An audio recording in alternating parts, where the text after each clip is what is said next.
This is Rydo, and we are back to another live stream of Shadowverse. Today is Monday, May 24th. Let's just hop into the game. This Idolmaster music, it's fairly upbeat, so it's a little annoying when you leave the game running and you're just hearing it loop over and over again. Yep. Where, this whole tie-in, I suppose, is also going to be fairly annoying when they do these. I'm glad they don't do these kind of tie-ins with puzzles and extra solo player challenges as often as they might, because these quest modes are 100% in the way of accomplishing anything to do your daily quests, and just kind of wasting your time in general. So like right now I would need to get a Forestcraft victory with one match, or focus my time on a Dragoncraft or Havencraft victory in ranked.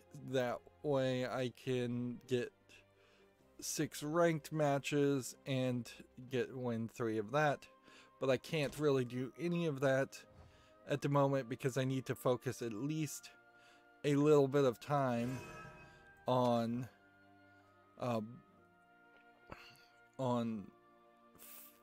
simply, I guess this is just going to be labeled as new, and you can't unlabel it as new,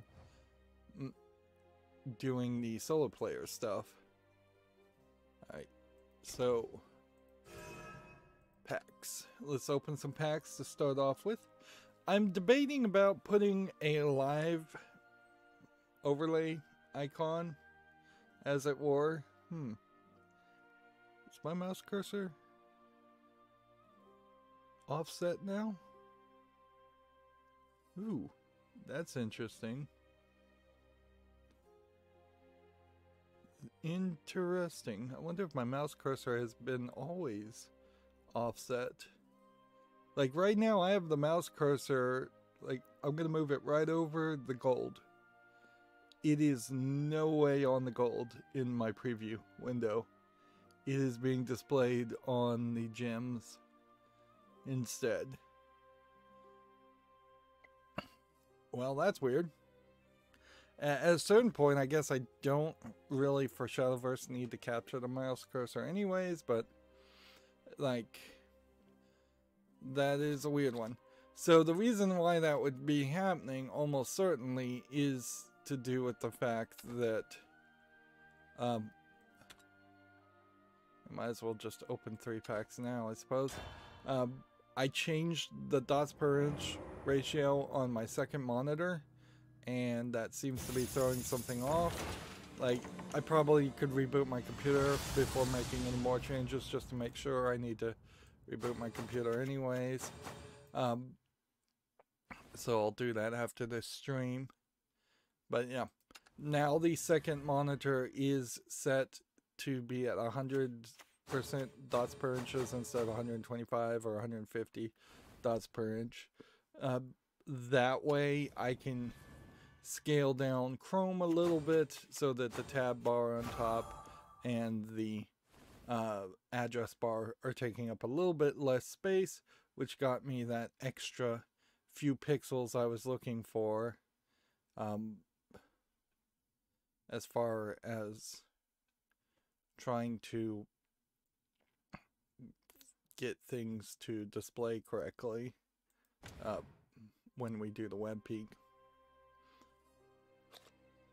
Yeah, but as I was saying, I was thinking about putting a live icon, I guess maybe somewhere around here, just a big red live button, as you see on things like CNN and live streams are automatically.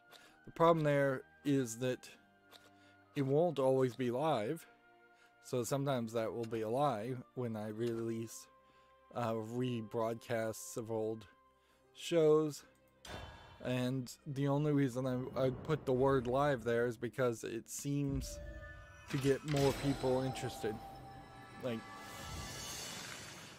Like that seems like that would be one of those actions that you're just doing because everybody does it, because some psychologist somewhere has shown that it works, or even stupider, it actually does work, and that's annoying. It's not particularly what I would like to do. We could certainly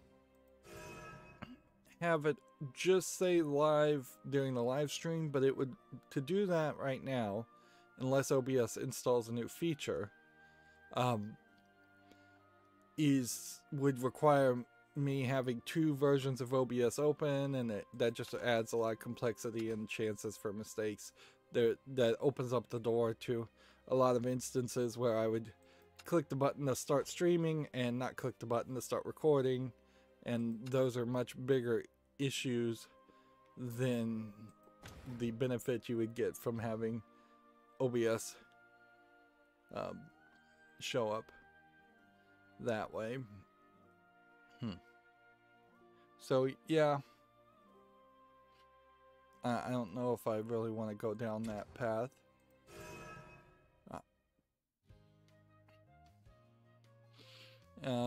But I suppose if OBS does add that feature, I would adapt that feature.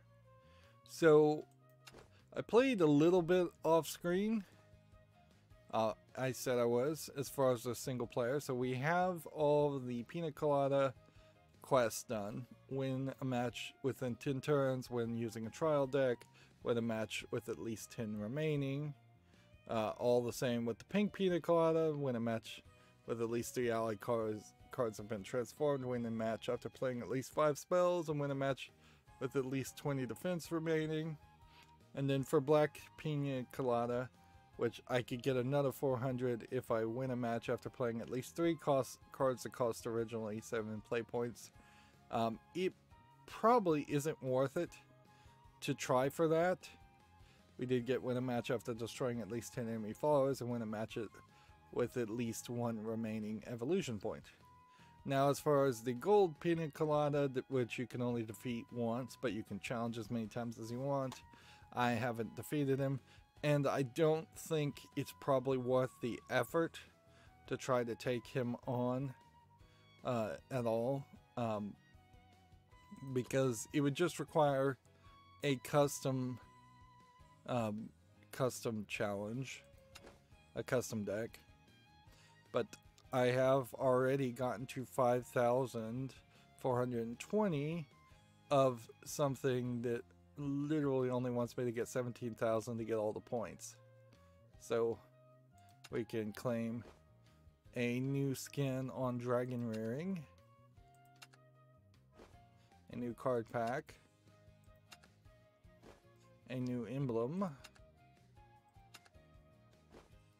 and a new skin on Spirit Shine, and another card pack, which leaves us with some sleeves when we get to 6,000, some more skins, another card pack, a flare, another card pack, another card pack, 100 rupees, another card pack, another card pack, another card pack, and a Seer's Globe.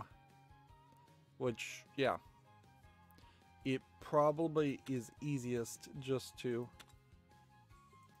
challenge this one and see what we get as far as points, and then challenge this one and see what points we get versus not having the points bonus activated. But honestly, I think you can pretty much just challenge this character over and over again and win. Now, on the puzzles, I did spend, it felt like 4 hours doing these puzzles when they originally came out. And I couldn't do Strength in Numbers, and I couldn't do Flash of the Auto Blade. And instead of wasting any more time, as I'm just constantly wasting time, particularly playing these collectible card games, I just looked up the answers online. And I'll see if I can recreate the answer just to show you, but I probably can't even remember it enough to do that. I wasn't, in my own opinion, too far from the solution. The thing on this one, which the hint is right, you play the aircraft carrier with its accelerate before attacking with followers. But the thing on this one is that you want the card that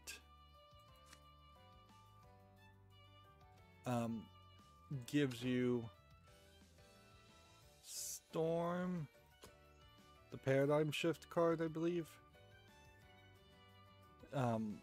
Yeah, this one will give you a paradigm shift, and then you want the airstrike artifact that has Storm and deals 2 damage to the enemy to win. So it, I believe, goes like this. You go,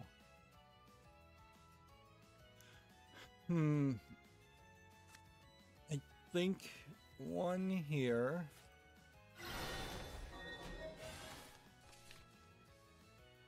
And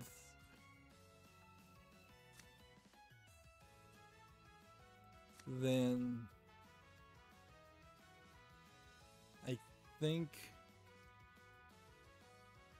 that gets you to this point so you can recover 2 play points. And then you do this, put that on the field.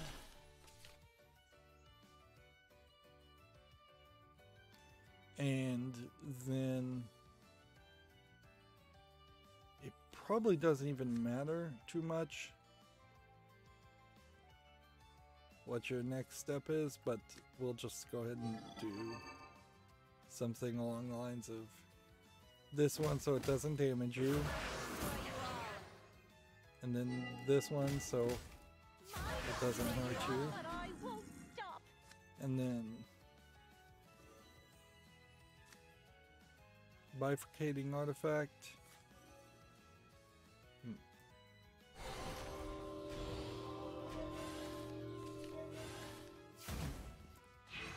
To attack that one, and then attack that one, and then I think you do this. Attack that one. I'll destroy you all. And then I think you just play this one to do that. And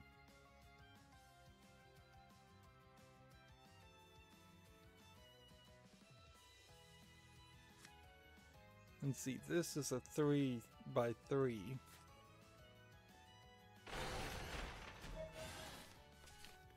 So there's something I've missed here out of order, but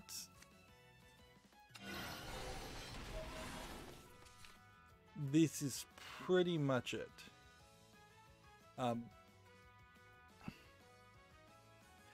You just needed to probably find a way to kill a couple of characters on a character here.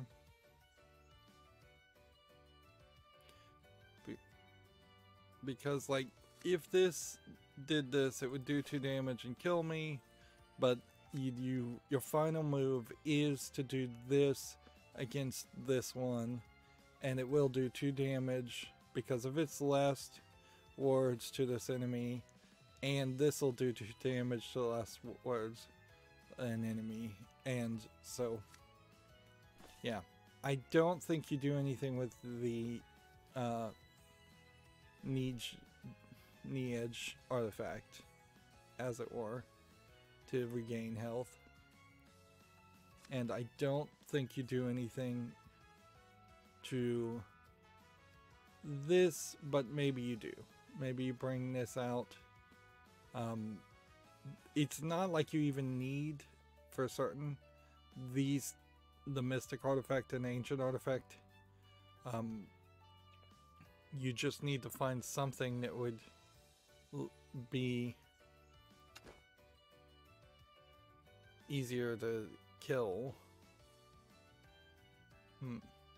Ancient Artifact is a 3/1. Mystic Artifact is a 2/3. But yeah, your last move is to do this, and it just activates those 2 damages first, and that's how you win. But theoretically, I think in a normal game, this would end in a tie. So I'm not really showing you the answer. Like I said, I probably wasn't going to be able to remember the exact sequence. It is basically use almost every card in your hand to do those selections. And then the other one, Flash of the Autumn Blade, is... I was a lot further away from this one than I thought I was. Because there's some complication to it, for sure. It is pretty much... a scenario where you play this one first to get Autumn Blade to be powerful enough to not die, for the town's prosperity. So then you can attack here, and then it activates its ability, and then on the 4th turn it shows up again. And what we're looking for that's different is we actually need to get up to 6 other cards being played. And see, I thought getting the Shamu's Antics and Shamu's Gaze was unnecessary, but it is necessary. Okay.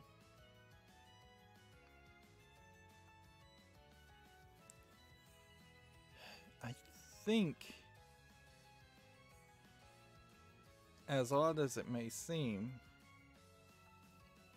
that the move is to do this again.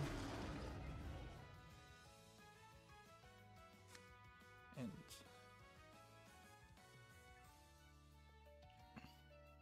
then the next question would be, you can't activate this yet, because I know there was 2 of the Ironback Beetles, and I don't think it was this.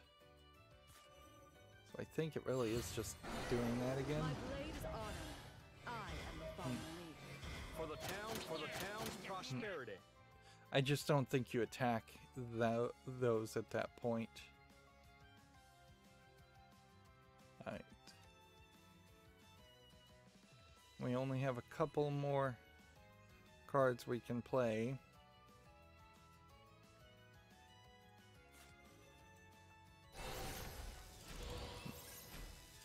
I think that's the next step. But maybe not, because you may have needed to have used a card to give some support to this guy, but I think that's where actually Shamu's Antics comes from. It's these. Yeah, it's actually Shama's Gaze that you need. Okay. So how many cards have been played so far? It's 5. So we need to play this, which then wouldn't let me play this. And definitely can't play this one.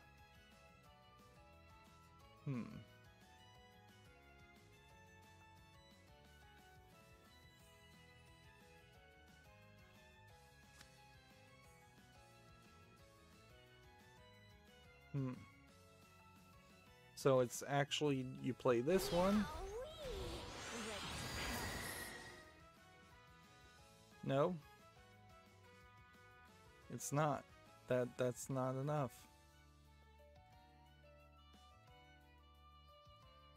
Oh. I forgot. Let's try that again. I can show this off. So you do this, and then this. My blade is autumn. I am the fallen leaf.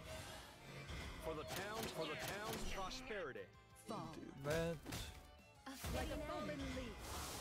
Then you do that. You do that. My blade is autumn. I am the fallen leaf. For the town's prosperity. Then you do that. And then you evolve this to get a couple more points. I'll look after this town for as long as I breathe.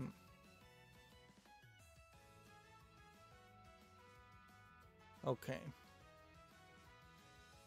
And so we need this and this. And one more point. So your impulse would be to then use this. But if you play that, you then only have enough for this. And you don't, and it won't work. So you have to play this at this point. Do 4 damage, not that it matters. And now you play that one.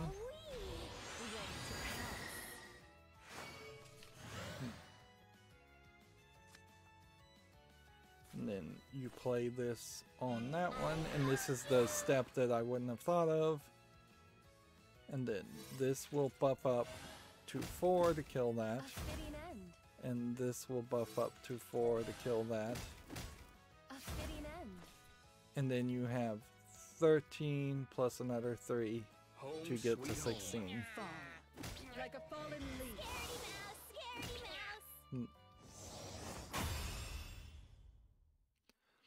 And see, I just was not considering that I needed to activate those cards. Of course, doing those puzzles is not worth your time at all. Like, not a second time at least. It's worth your time the first time, but it's totally not worth your time to do it again because you're not getting any points. It didn't add anything to my count here. So let's select a deck. And I guess what we could try here is a Forcecraft deck and see if maybe that would count towards the victory. I don't think it would, because the daily quests just don't include solo player daily quests. Actually, in this time period right now, I should go and check that checkbox to say give me solo single player daily quests. That would make a lot of sense. And then after I've gotten all of the work done towards getting up to 17,000 points, I should then uncheck the checkbox. That will add that overlap that I'm sorely missing right now. As far as the accountability section, I finished Psychonauts, and very much to my surprise, after reading the Wikipedia article, found out that it was not anywhere as well received as I thought it was. It is critically reviewed high, but it has very much a niche following, and it was a commercial failure.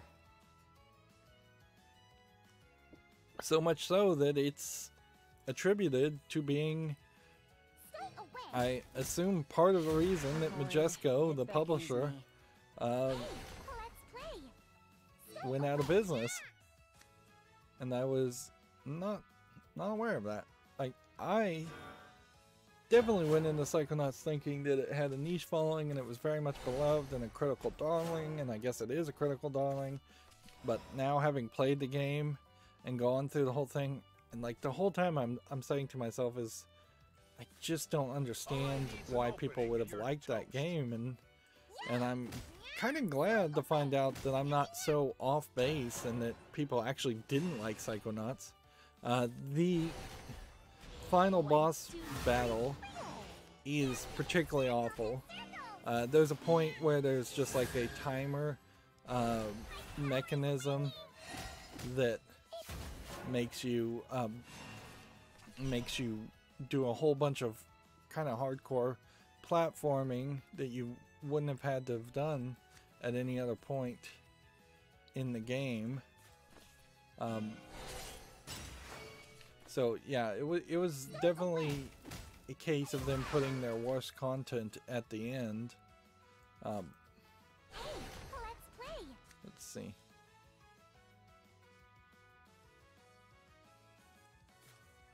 Hey, let's play.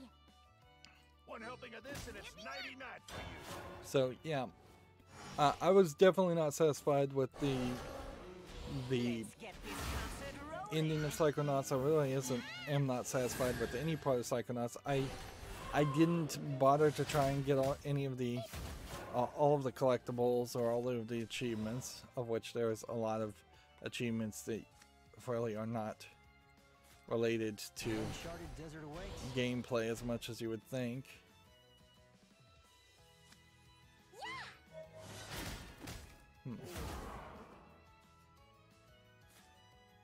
So yeah, there's definitely a case where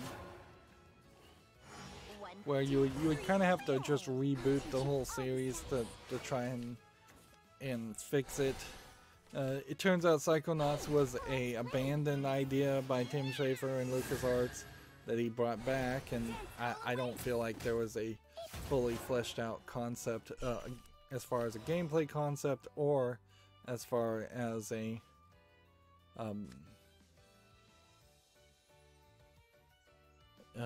actual You're done for.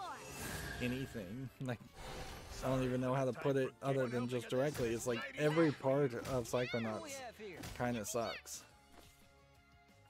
I'm already a proper lady, you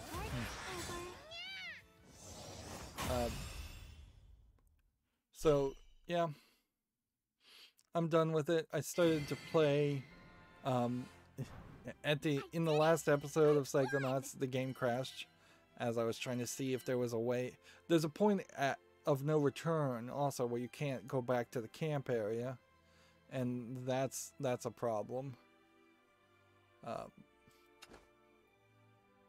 too. So yeah.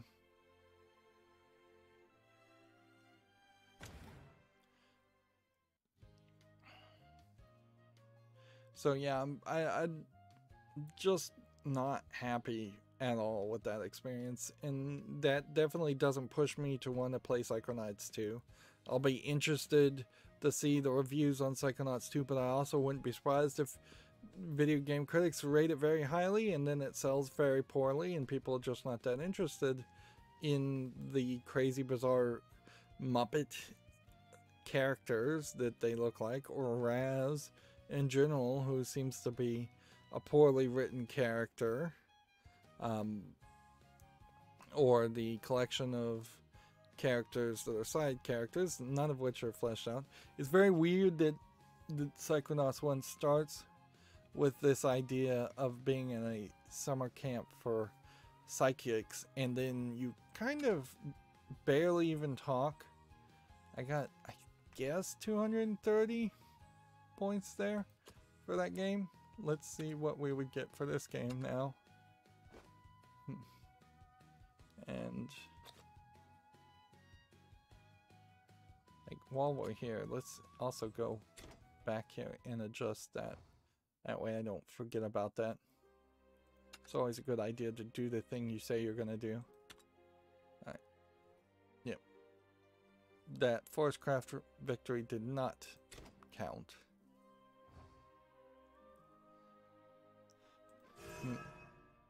You have plenty of time to actually get these quests done. There's nearly a month there, but you might as well just get it done fairly quickly, and we might not spend a ridiculous amount of time playing this today, instead opting for something better. But yeah, you don't interact with the kids anywhere as much as you would want to. They don't play a real role. It feels like Psychonauts has two games in one, when you should have focused more on having one specific game.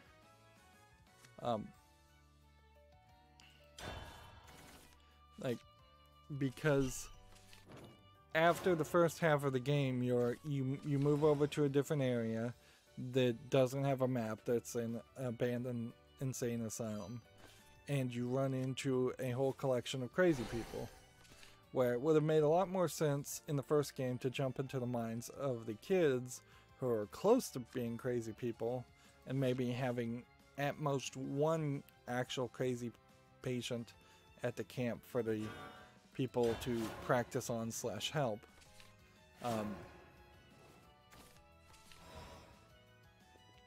That would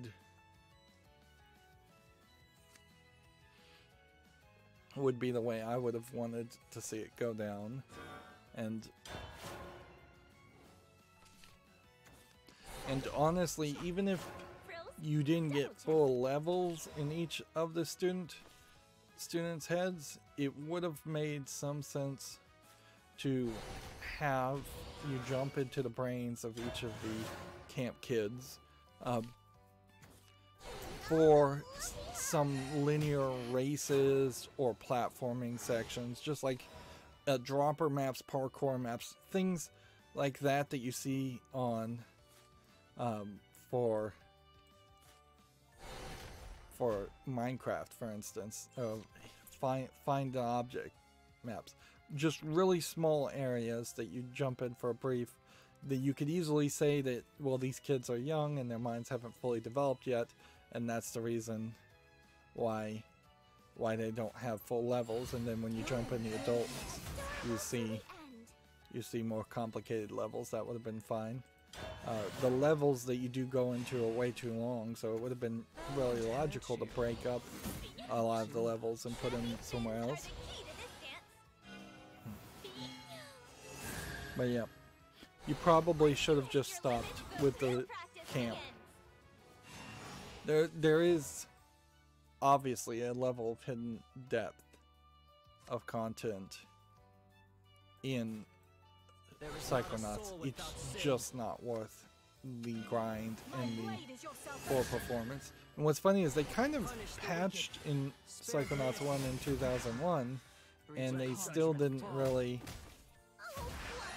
fix enough, in my opinion. And I don't know how you can fix it, really. You gotta kind of start all over, and maybe you get rid of the entire concept of the gameplay in the process, to maybe you just straight up say, well, this is not going to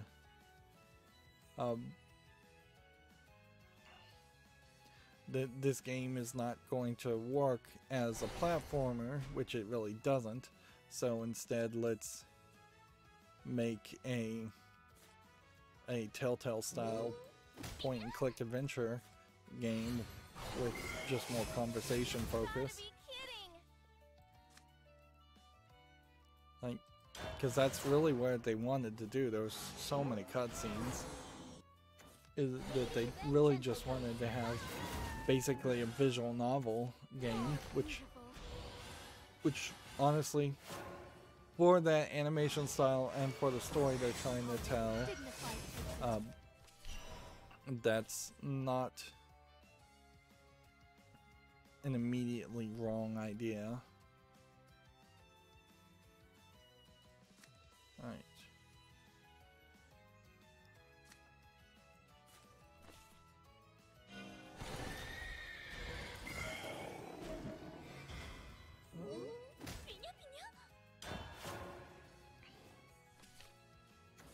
Okay, well, as far as the other game, the Nancy Drew game I started playing, it looks like it's somewhat improved versus the first Nancy Drew dossier game I played, which I definitely made a mistake purchasing the dossier games because they happened in the middle, as it were, between the creation of the standard Nancy Drew games, and apparently after a dozen of the standard Nancy Drew games, they decided to shake it up and make the dossier games, but they're not good. Like, I feel like I'm glad there is some voice acting, but it should be all voice acted. It does feel a lot like Danganronpa, and a lot of other visual novels where there's some voice acting and then not enough.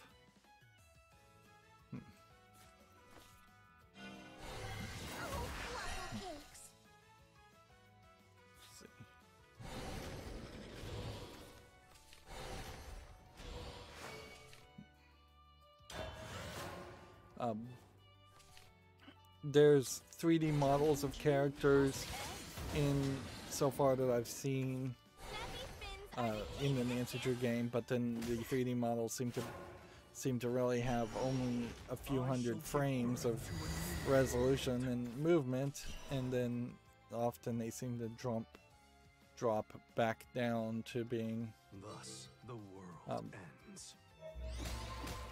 The moon looks lovely tonight.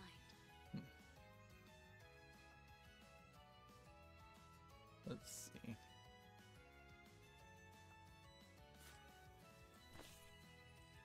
This is where I truly shine.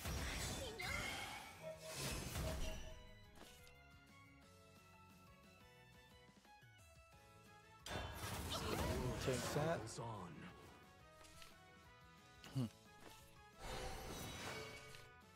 Hey, let's play.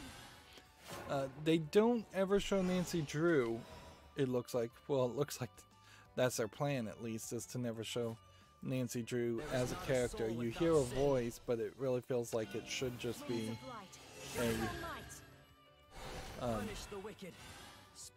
it feels like it should be a third-person perspective game, and it isn't. And it is just a standard hidden object style adventure game. So you go to an area, you find two things, you click on the two things.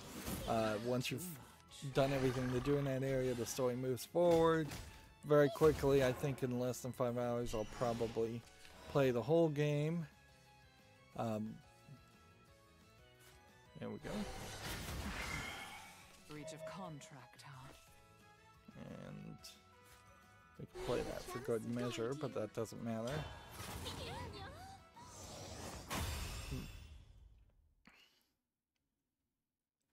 So, yeah. After every scene is called a chapter, and after every 2 or 3 chapters you have a bonus puzzle mini game. Let's see. And that seemed to give me about 430 points. So it probably is better to just take on people that you can consistently win with. Whereas trying to take on this character, for instance, might be easy, but 3 cards that originally cost at least 7 play points. I don't know if I have a single deck that has cards like that. I know there's like 2 cards in this deck that originally cost 7 play points, or they enhance on 7 play points, which may not be the same. Yeah.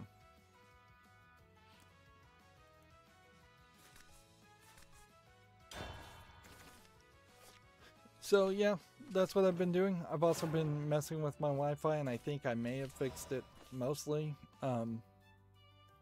There is something I think I've realized as far as DNS crypt has been pretty much abandoned, and now I'm just waiting for DDWRT to get to better integrate DNS over TLS or DNS over HTTPS.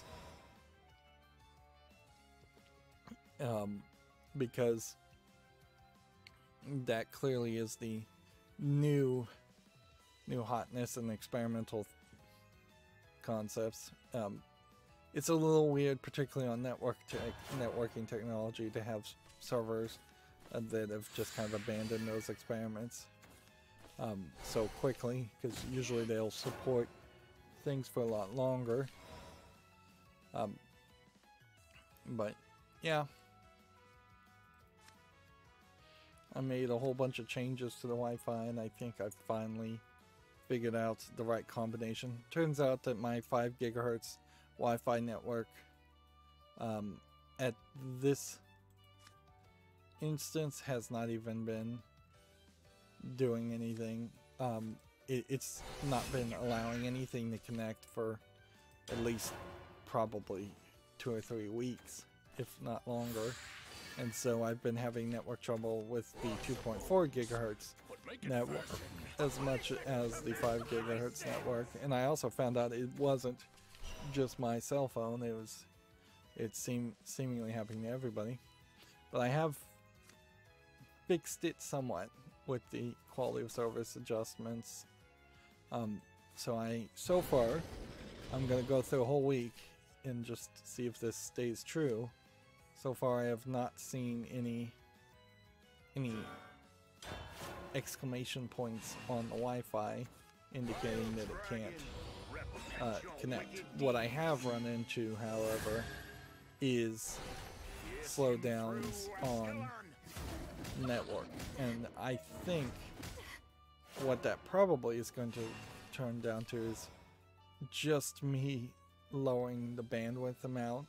Like, I think there is a theoretical high number as far as the throughput, but then I think there is a more practical, consistent throughput that I probably need to crack down on the WAN, is to say, hey, leave a little bit more of this amount.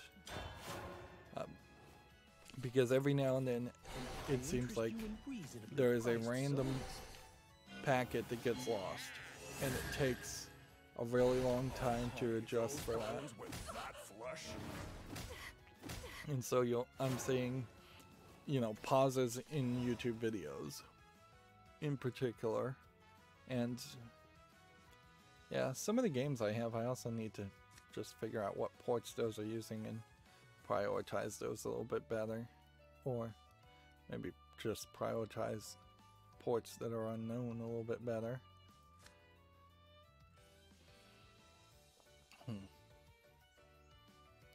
Well, I think I have to do this. Cheers and goodbye.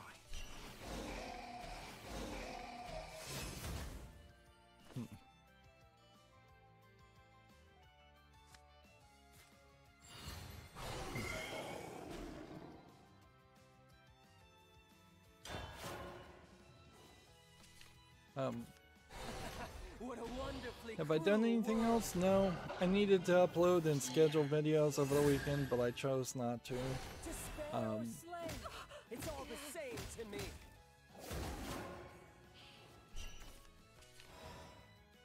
Let's see. Is this one evolved? Yes. So doing this should kill that.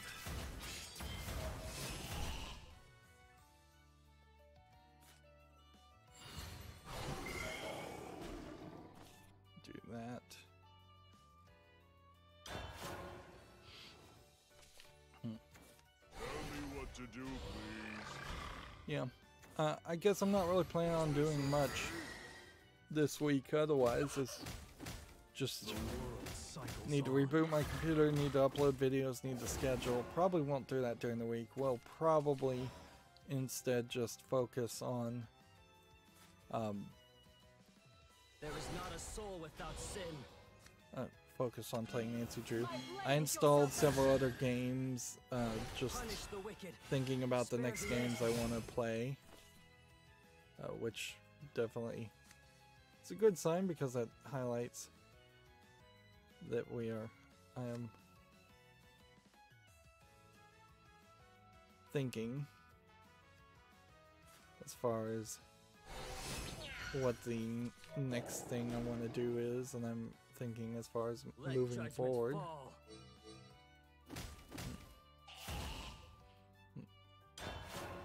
So yeah, let's start covering the video game news. So here's everything's going to be a little bit different as far as the zooms with the new DPIs. I think I pretty much have it the same. I'm not sure if we don't have a bit of a stretching effect happening now, whereas theoretically I would have not wanted it to stretch because it's all fitting in the same resolution. Like theoretically the top news bars at the top here should be at the exact same resolution, same number of pixels as it's supposed to be displayed, because I don't, with that ticker effect, want it to have to try and do any kind of post-processing, because that will probably lead it to look better, look worse, which means the main image here might be getting stretched, which leads to that looking worse. So I don't know if I did that exactly the right way, but also I kind of don't want to spend a lot of time on it, so There is not a soul without sin. this, then involve this. Beams of light, show your might. Punish the wicked. Spare the innocent. And then can we kill one of these? Yes. Let judgment Kill fall. one of these, yes. I finally understand.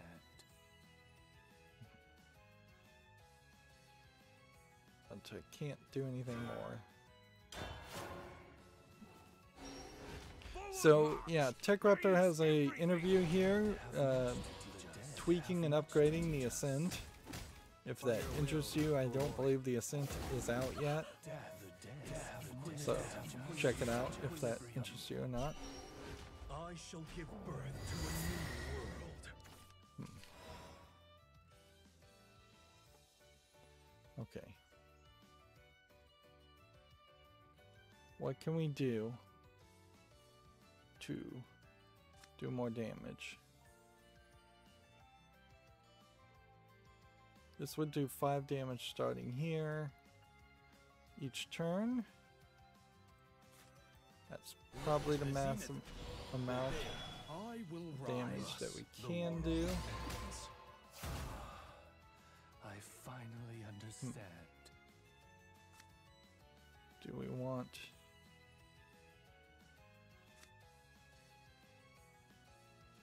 to be able to heal? Because I don't think we can heal. We can do this. We can do that. That did not put us in a good position. So these two would not be able to heal anyways. This one could do 3 damage to something, and so that's probably your best bet, is to do 1 damage to this guy, Looks like I'm up. and that, so that'll get rid of 2 of them. We might as well just play that. I finally understand. Forward march! Raise That's an interesting card. Death, the dead have much to teach us. Equilibrium. Okay. So we need to either survive a turn Well, actually, we've won. We just need to heal ourselves. That's all we need to do. So, start here.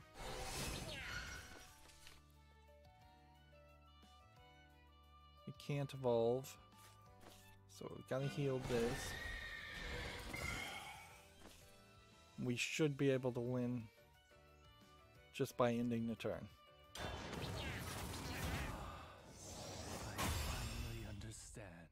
Now take note how much longer and how much work that took to do.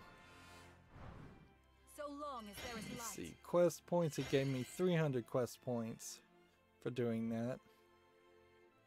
So I don't know if it really is worth it to go down that route and play the highest run character with the point bonus activated, when you would be better off or you'd be better off playing this than this, because this will just take less time. And I guess we'll give the gold pina colada a another shot. But I can tell you, the only deck that I've been able to even possibly find that is slightly close to winning is a super aggro swordcraft deck, and it's still not anywhere close to winning. Because you need to be able to just play super fast. You can do this on the first turn, but by the second turn he's gonna have something here that's gonna start wrecking you. Or I'm misremembering. Let's speed things up. This town needs good folks Too for slow. breakfast. I like it. Give me that. So here we have a game on Steam, Dungeon of the Arena, a God of the Arena Dungeon, if I can read that correctly. Again, the resolution's a little bit different now. It gives me a few more pixels. No longer am I really having to try and mess with the scroll, which honestly, I come to think of it, just need to increase or decrease the amount it scrolls, because it's like scrolling 3 lines when it probably should just scroll 1 on the mouse wheel on Chrome, and that's an easy thing to fix, honestly. There is a smooth scrolling plugin that Logitech wants you to install for Chrome anyways. This game is free to play with a DLC of $4.99, English, single player online PvP. Doesn't look particularly unique enough to interest me. Right. So you don't want to do that. So you pretty much have to do this one, Hands up! that one, I like it. and Give that me one. that.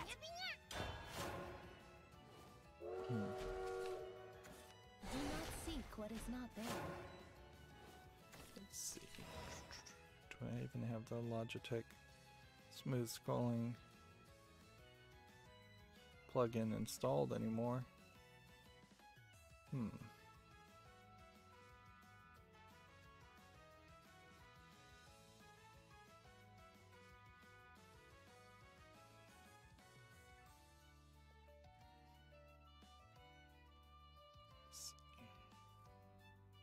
More tools.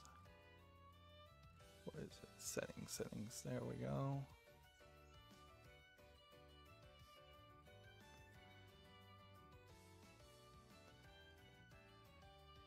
Let's see. Okay.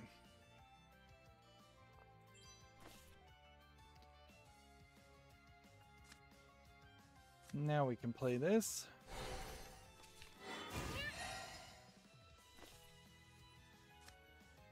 We can play this again. can we win here with Hands up! what we're pulling off?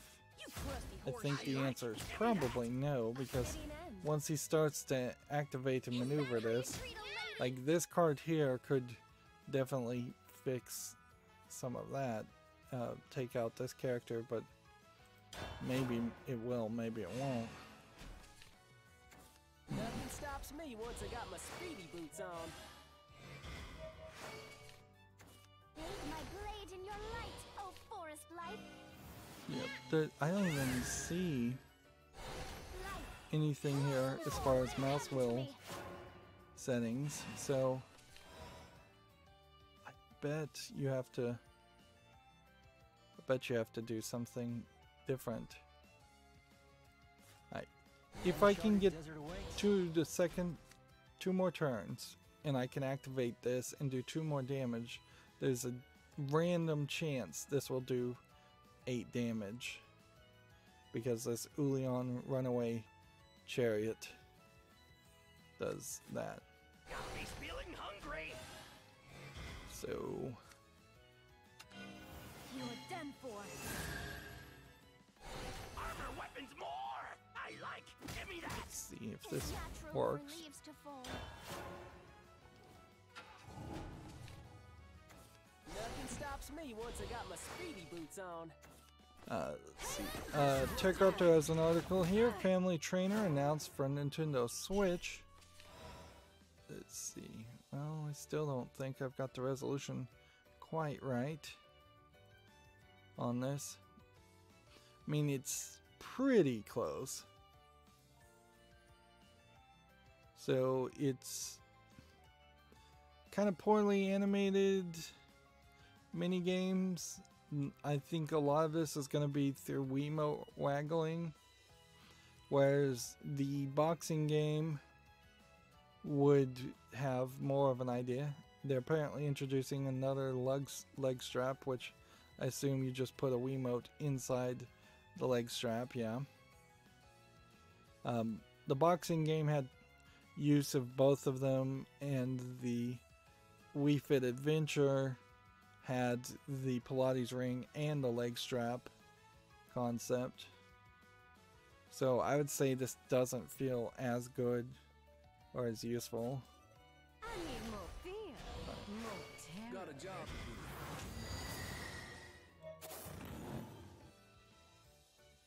So we're gonna play this, and we're gonna say keep this one and keep this one, and then I guess keep this one, Got a job to do. which that's not particularly useful, but Die, cretin. whatever.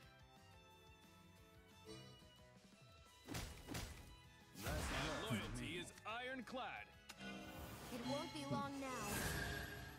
I might be able to actually win here. Steel yourself. Mean son of a gun, ain't ya? If this randomly hits this, and that leaves them with nothing, otherwise they will be able to attack. And so then we're just looking for like the random now of the runaway, or they're unable to kill these two at all, because yeah. Steeling myself for what lies ahead. As you pray. See, I have you have just this major card combination that happens here. A samurai does not fear death.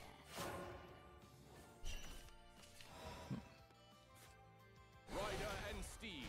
So we play this. At the end of your turn, randomly deal X damage to another ally and Y damage to this follower. X equals the follower's attack, and Y equals the leader's.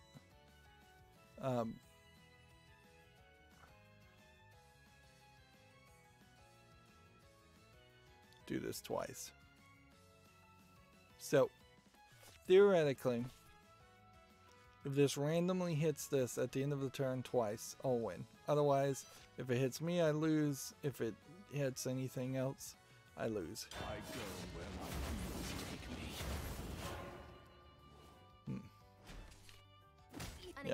battle. And see, that's the closest I've gotten trying these gold pinatas. It's just very hard hitting in its late game, and you've got to make up for it with a very aggro early game and a showstopper otherwise. Okay, so what we'll do now, since we've shown off all of that and made a little bit of progress, and I still probably will have to play off screen a little bit, we'll see. Let's free up some room. Let's play one force craft immediately just so we can see what the lowest timer would be, and then Dragoncraft, Havencraft, which a lot of that is easier said than done as you're playing real people. We have a lot of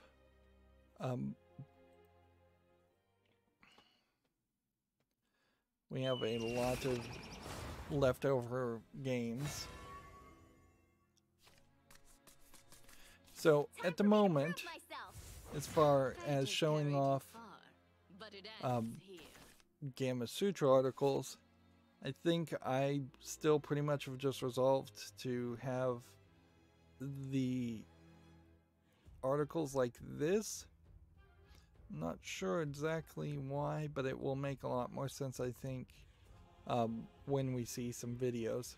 Because if I am to scale it up a little bit to this point, that would seem like that would be perfect, but the videos are then a little too big. But if I scale it down here, there's not a good system here. And a lot of that certainly comes from the fact that if we take off all the content that's being ad blocked, it'll make a heck of a lot more sense as far as why things are the way they are.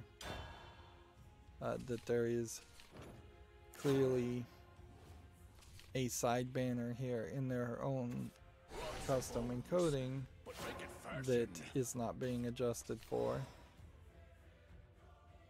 and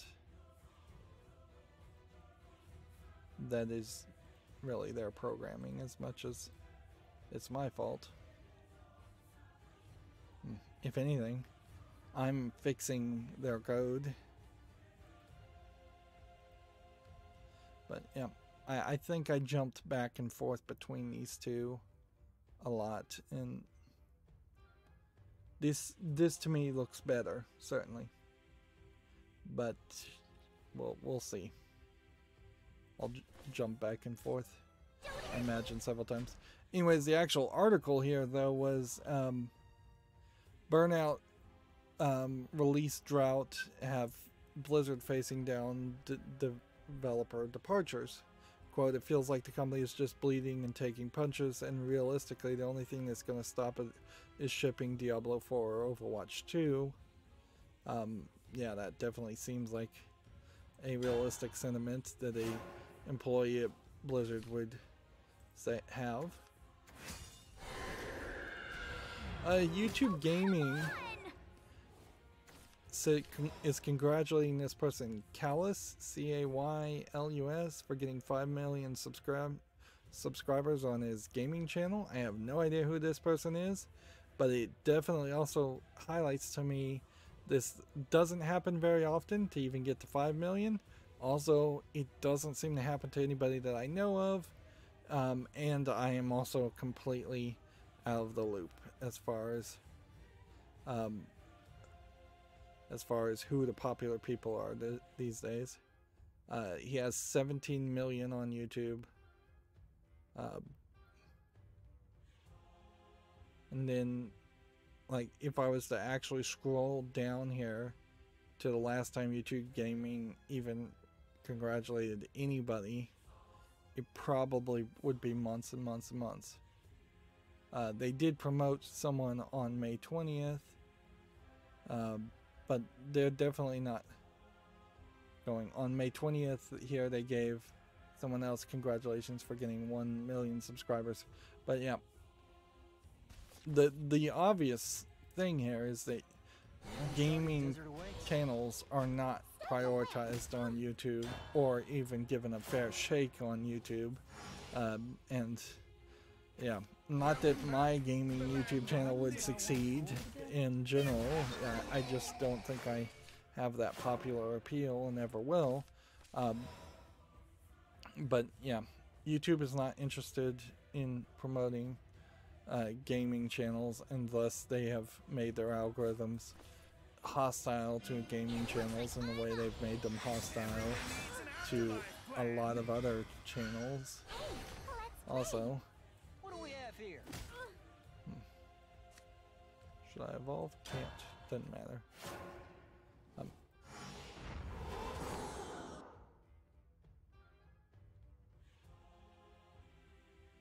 Let's see. I've got some old games we talked about already, so I don't want to bother talking about them again. Welcome back to the land of the livings. But make it I never did find or go back and look for a highlighting plugin on Chrome that would highlight where I last was. So I'm having to basically go from my own memory and from the date games were released.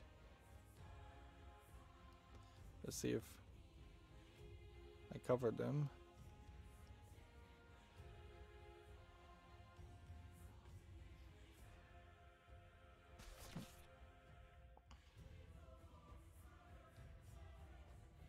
Let's see. Can evolve for 0 points. We'll destroy this. All I need's an opening and you're toast. You're done for. Sorry, but the time for games is over. One helping of this and it's nighty-night for you. Okay, let's kill this since I don't know what that does. Everyone needs an afterlife plan. Is And that then how you attack treat a that. lady?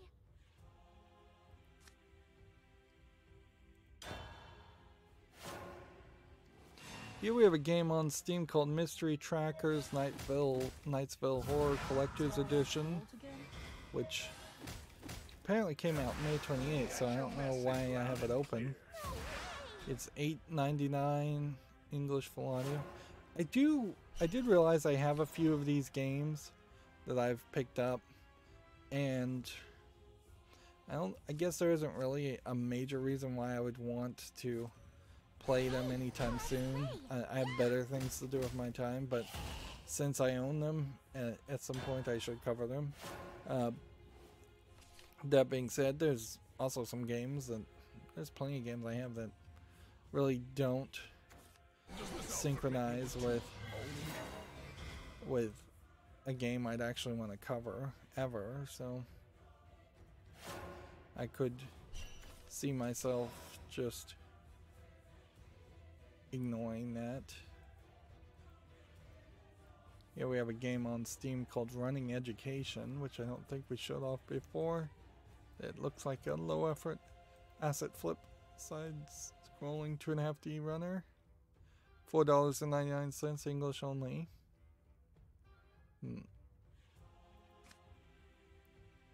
Let's hit that with that. It's probably not a bad move. And then go ahead and evolve here. So we can hit that, and that. Oh, there definitely was a point, this game just reminded me of this, in Psychonauts, where you're doing this play and you bring this boat up, and I'm just gonna spoil it because it was so frustrating. You bring up this boat and add it to the play set, and then you're supposed to jump on the boat, and it just does not logically make enough sense that you were supposed to jump on the boat and that was the thing that was going to take you to the next area. Particularly when you know in the game, throughout the entirety of the game, you are not allowed to touch water, which is fine, but it's weird.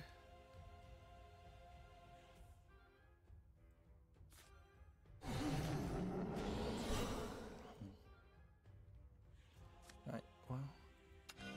This ends here.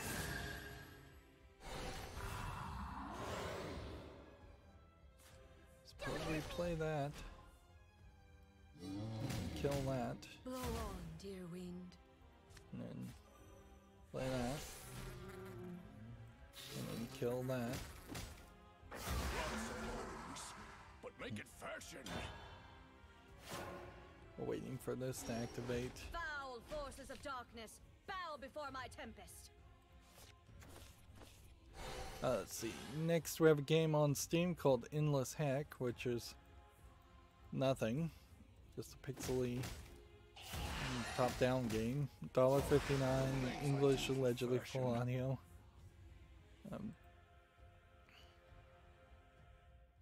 Here we have a game called Project Eva Remake, which looks like garbage.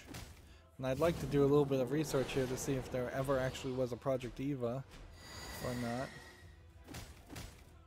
This is selling for $7.99, English only. Wind, grant them courage. Let's see. Well, I don't see a Project Eva listed on Steam from this developer, and that's about as much as I'm willing to research into it. Like this, and then this, All I need's an opening and you're toast.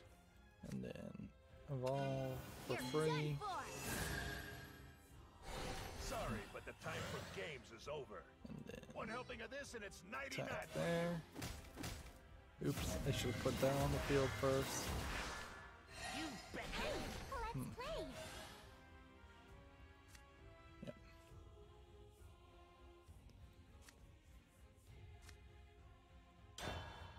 Yeah, I should have put that on the field first.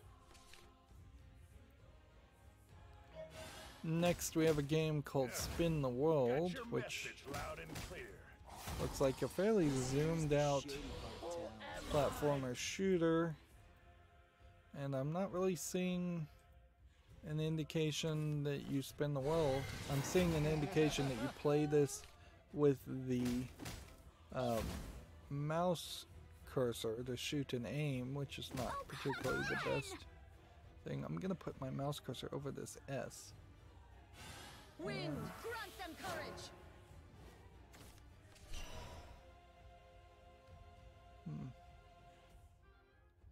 Interesting.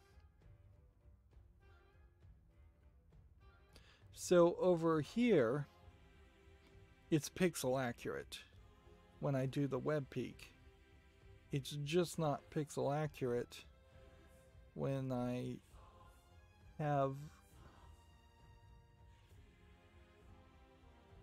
the mouse cursor over the game. This is where I truly shine. The things I do for fashion. It won't be long now. I don't think I'm gonna win here at this rate. I've got all the magic I need. Here, is that how you treat a lady? Like next turn, no, I still need like 2 more turns to be able to play this with the Super Skybound art.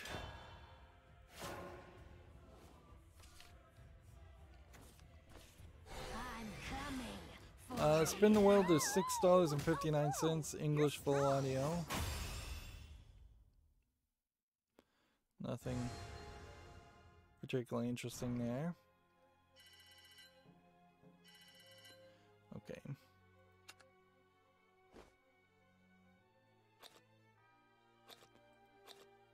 The other options we could certainly do is we could just try a default deck, but that's pretty much it. Here we have a game on Steam called Cladman, which seems to be an RPG Maker game of no real interest. 59 cents, English and Russian. Yep. Nothing there.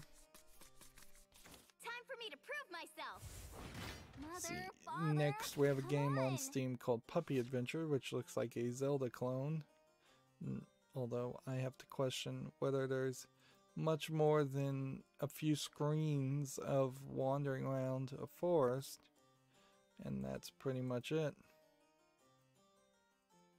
Yeah, I'm not seeing any dungeons, I'm not seeing a lot of items. I think this game is probably too simplistic. This is $1.79, English and Russian. Now let's test my pixel test as far as auto scene switchers. Yeah, that's still perfect. There's really no reason why that wouldn't be perfect, because the actual number of pixels is the same. It's just telling the underlying software how to depict the pixels is different. Next we have a game on Steam called Data Jack, which looks like they're tagging it as a top-down shooter. There was a game that looked somewhat like this, or at least I remember it looking somewhat like this, many years ago, where you were trying to get through all these very difficult, if not impossible, levels going through a building. And there was just a whole bunch of enemies and traps, and pretty much if you died, I think you started over, or you had very few lives and no way to continue. Data Jack here is free, English only. There's nothing here of interest to me though.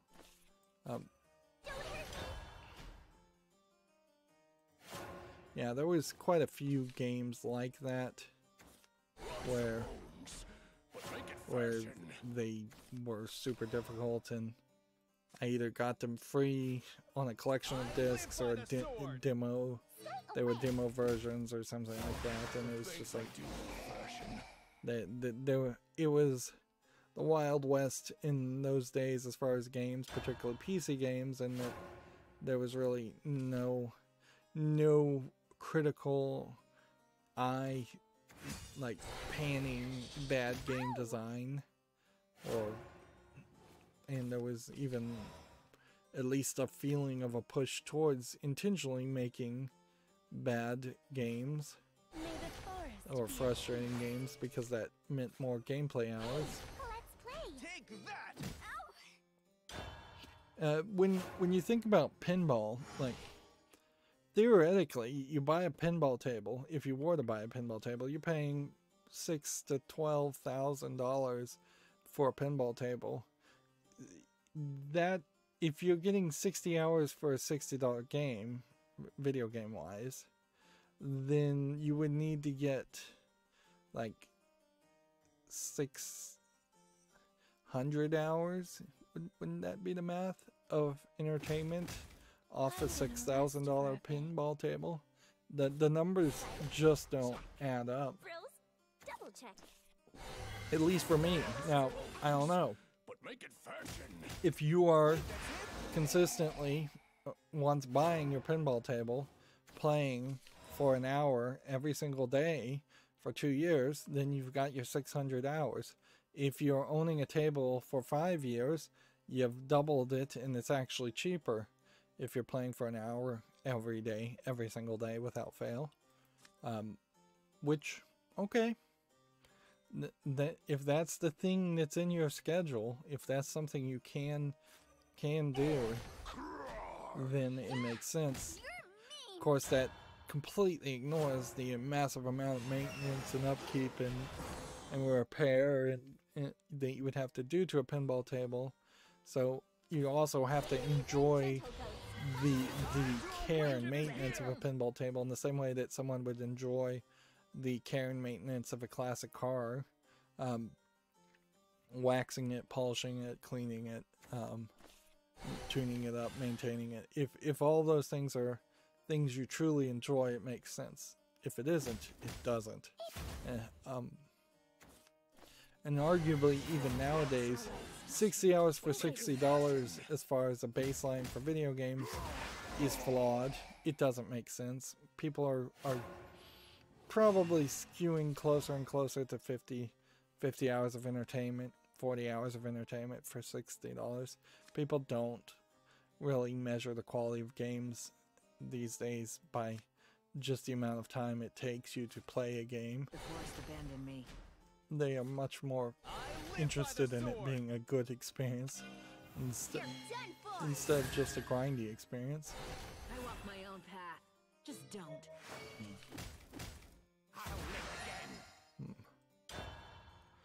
Moving on, we have Spooky Mahjong, another Mahjong game.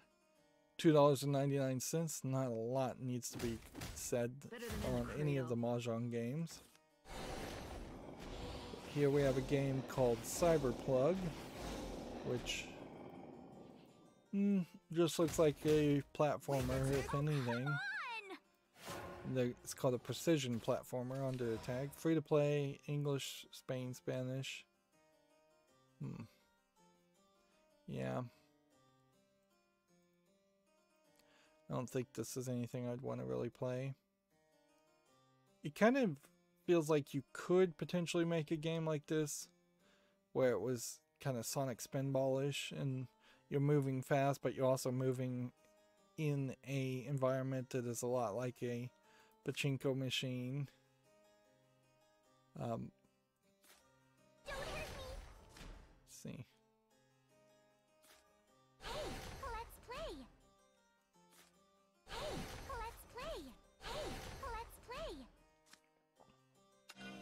I don't think I'm gonna survive this turn. Bad people are evil. Stay away. Unless this card activates something out of this default deck, which it doesn't seem like it did. If that had invoked a card, maybe I could have won there, but with even 18 health, we've got 13 on the field. You can take another 2 off. That'll leave me with very little. I've seen them.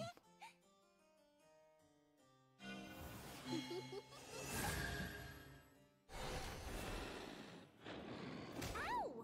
Oh, come on! Chickruptor has an opinion piece here. Scarlet Nexus's promise outstrips any warning signs. This is that game that they announced relatively recently. Which, okay. Seems like Chickruptor is definitely looking for more things to talk about.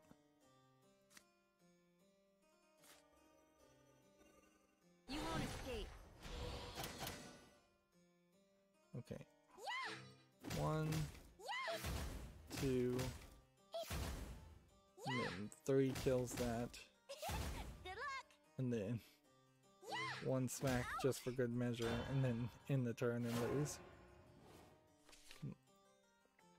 Here we have a game on Steam called Keyboard Master, which seems to be a typing game on musical notes, which seems to be overly complicated, certainly, because then you have like a rhythm game and a typing game on top of each other.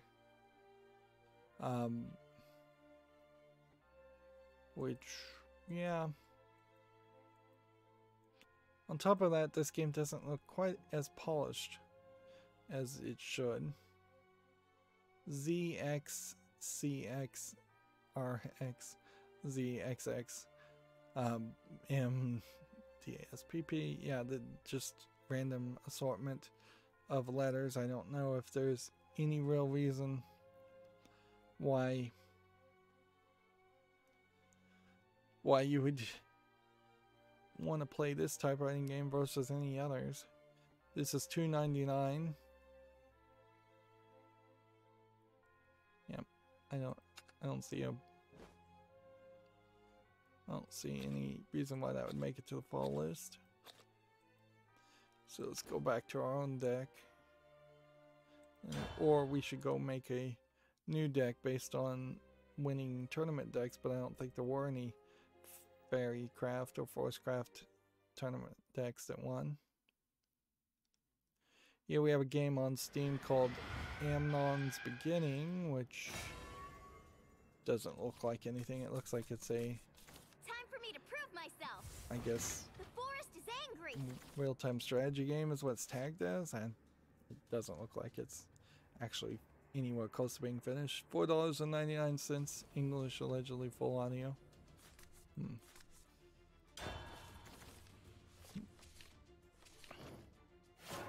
Next we have a game called Broken Universe Tower Defense, which looks nicely animated.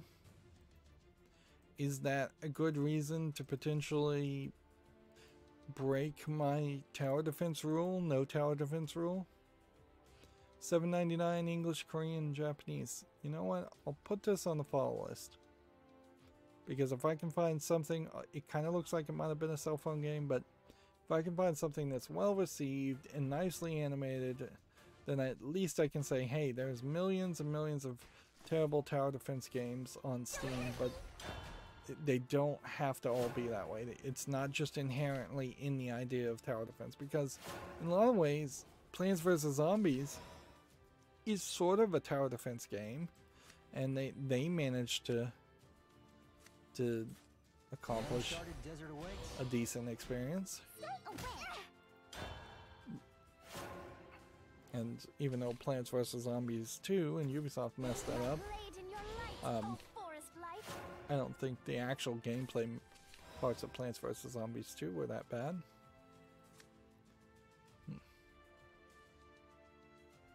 Okay. Let's not play that one. Let's instead play this. It looks like I'm up. And then play this. What do we have here? Smack It's that. natural for leaves to fall. Next, we have a game that's all Asian characters. It looks like it is And a low-effort RPG, if I was to give any description to it. Free to play, but English is not supported, Chinese only. So, that's easy enough to ignore.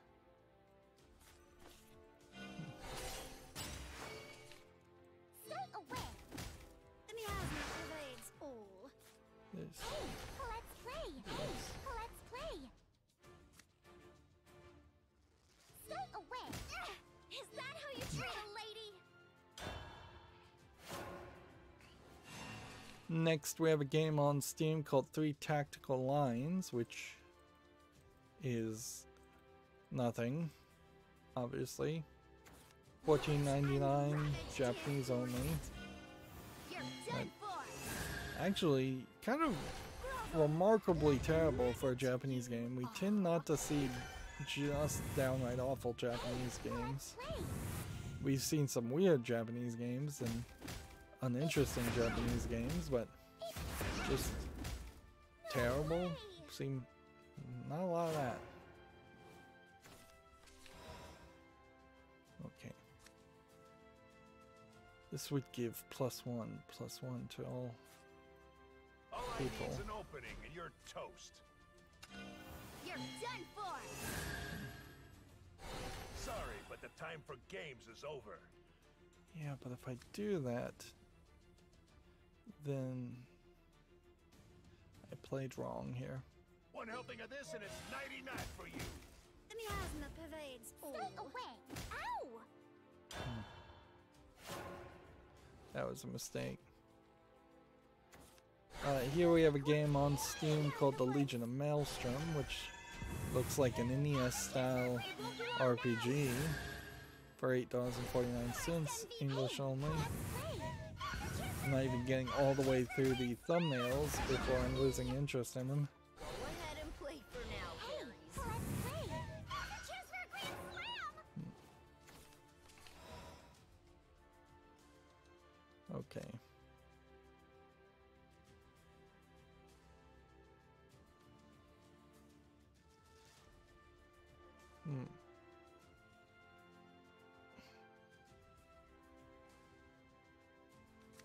So, kill this, Home, everybody! play this, Hey, let's play. evolve this. It won't be long now.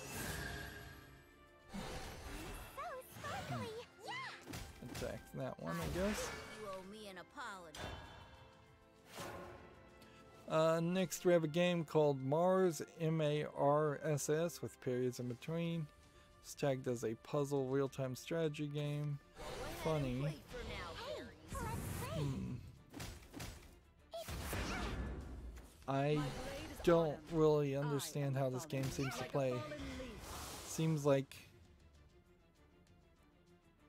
maybe either you program these characters and they're kind of like lemmings, or what? Seems like you kind of just they're saying it's a reaction-oriented, puzzle-laden, real-time strategy game, as if you don't have direct control of the characters and you have to just get them to react. Which, I mean, that's kind of true in all real-time strategy games. It's free, so I guess check it out if you're interested. English, full audio. Oh, I doubt it, but whatever. Let's do this. And those acorns flying out of the woods.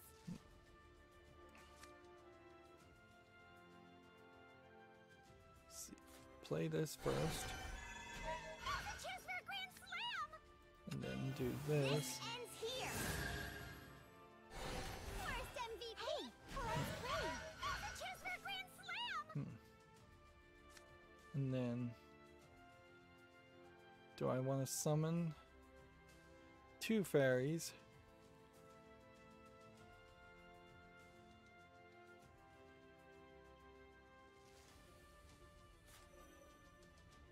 Hey, let's play. There's a chance for a grand slam.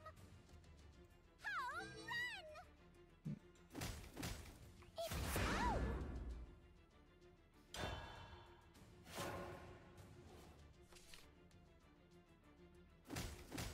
I think you owe me an apology.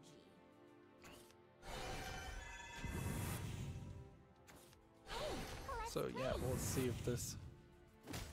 I doubt we're gonna win here, but... Oh, come on! I am Higgs. Oh, come on! Hey, let's play. My blade is honored. I am the fallen leaf. Oh, come on! Ow! Ow! Like a fallen leaf. Ow! You're strong. So yeah, I got wrecked there. I suppose we should check. We should just check. Let's go back home and see if there was a tournament winning Forestcraft deck. So that would be cards, decks, tournament winning decks, Forestcraft. What are we missing here? Massive amount of cards. What are we missing here? 9 cards.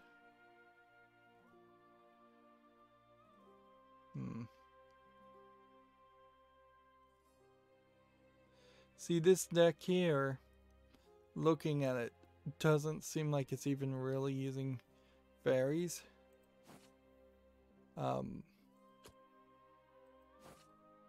Which I think a lot of the Forestcraft decks are trying very hard to get away from just using fairies. Whereas this deck here is using fairies, but then heavily working around things. And using a lot of legendary cards instead. So what we desperately need is either a pauper deck, which would probably help out a lot. Yeah, some starter like pauper decks would probably be very, very helpful on this. And frankly, there needs to be like a pauper tournament. because if we did have proper tournaments, then we could certainly succeed better. And I had not realized that there was a way to scroll down here. Otherwise, I would have been able to find some better decks that I perhaps was not missing so many cards from to start as bases. It'd be very surprising to find that I had all the cards necessary for a deck that was a tournament winner. Like, we're still not really doing great as far as the top tier cards, and clearly there's a pay to win scenario that's happening with Shadowverse.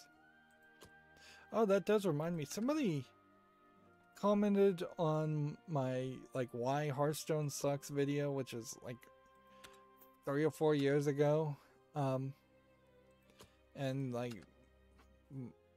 yay for that, I suppose.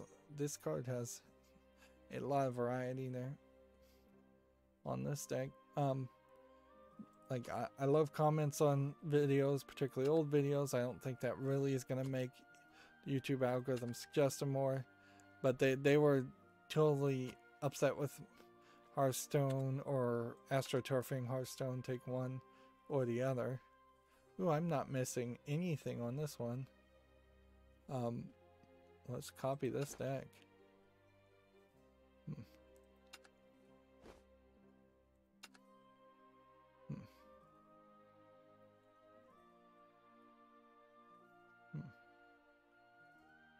Wonder if this is something we should save as something else. I guess we go 5 tourney bull. And I guess that's about as best as I can describe that. I wouldn't be surprised if this deck is the exact same as this deck. Anyways, and that's why I have all the cards. Let's see. It certainly does explain, though, why this is Holy Sanctuary Havencraft. Like, you kind of need to be able to copy this text. They should just copy the text name over too. Like, I also have a whole different Havencraft deck. This one's called Ward.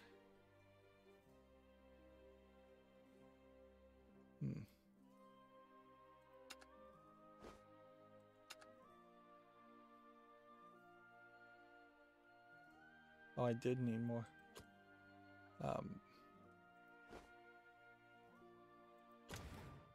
No, I did need more cards in that one.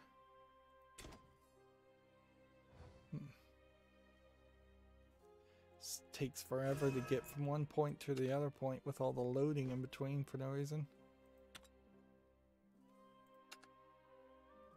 You have to look at the missing cards.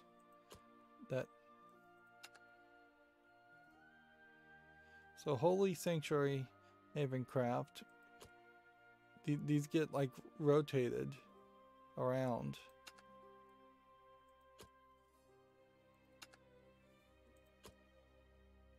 There's 2 of them called Holy Sanctuary Havencraft, so there's 2 similar decks, I guess, but slightly different.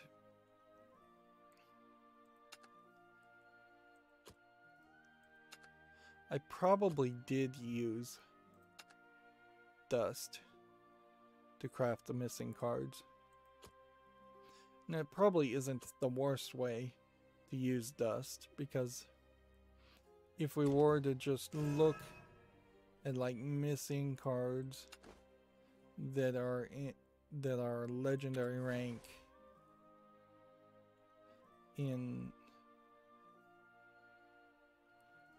in rotation.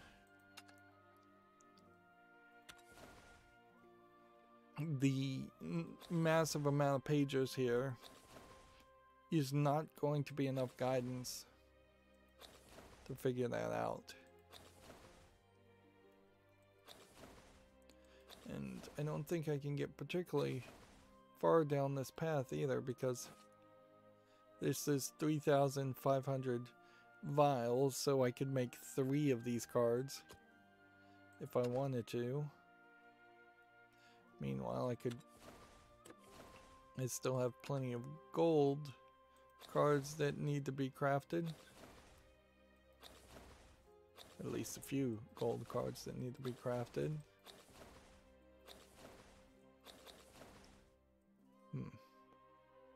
In rotation. And I don't think we've even maxed out as far as silver cards. And I suppose, since the old cards never really go away, or at least it seems like that's the case, that there isn't a real motivation at the moment to actually craft the missing cards that are in Unlimited. So it would be fairly smart for me just to go here, start on the end, go ahead and craft up things.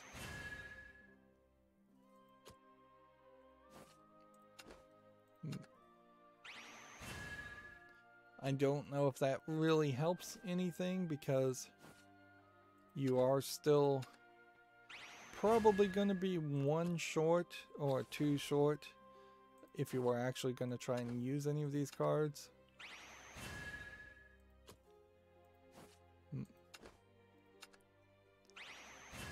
And it is very possible that these cards that I'm crafting right now are things that we will just get from the new expansions, and so it's not really worth it.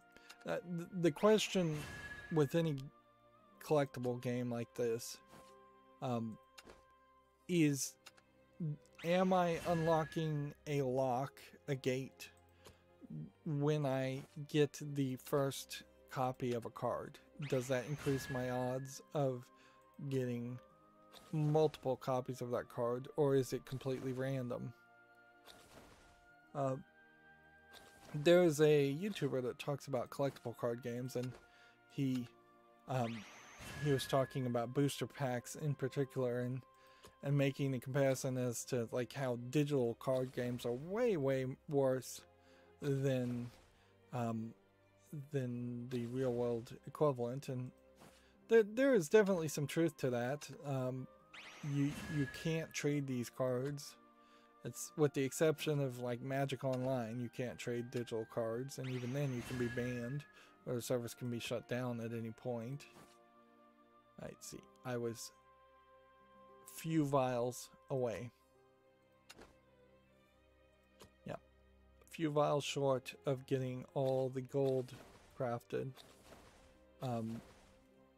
Which arguably, if I didn't have this in rotation and instead went to Unlimited, there's plenty of old cards in gold that haven't been crafted yet, but you could put that off certainly.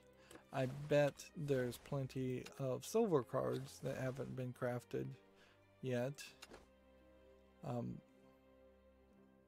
I wouldn't be surprised if there's even some bronze cards that haven't been crafted yet. We may have gotten over to the point where I have 1 of every bronze card. Maybe.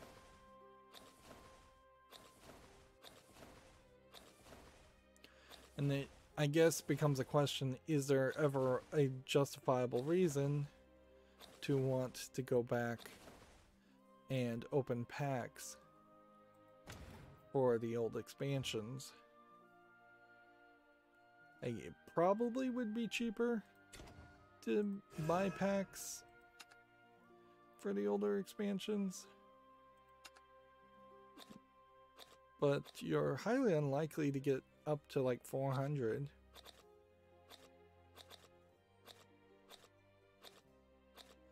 I think the logical thing probably comes down to something like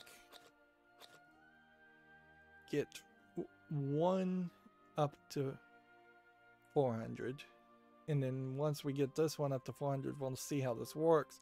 But I wouldn't be surprised if you get one up to 400 and then you just continuously buy packs for this one, because that might increase your odds of getting legendaries. And if you get multiple legendaries at the point where you have 2 or 3 copies of a legendary, then you're dusting those multiple legendaries very, very quickly to get vials to make up what you're missing otherwise. Regardless of what system you take, it is fairly obvious that you would either have to put a ton of money or a ton of effort into this game to catch up. And that sucks. Let's try some of those Havencraft decks that we just copied. Since we just copied them, and since we do have a daily goal to get some Havencraft victories. Alright. Well, and let's continue going down the news. Here we have a review for the game Demeo, D-E-M-E-O, which is a, I think, VR Dungeons and Dragons type game. It looks like it might have some decent polish for that idea, although the problem, of course, now is you're playing it in VR. Father, come on. TechRaptor has given it a 7.5. Though Damiel knows the quality tabletop experience in VR as well as creates an incredible social space, its thin amount of content makes it hard to recommend at its price points. Its pros is its approachable yet tough tabletop experience and fantastic social experience. Cons are lack of content to make it feel very early access.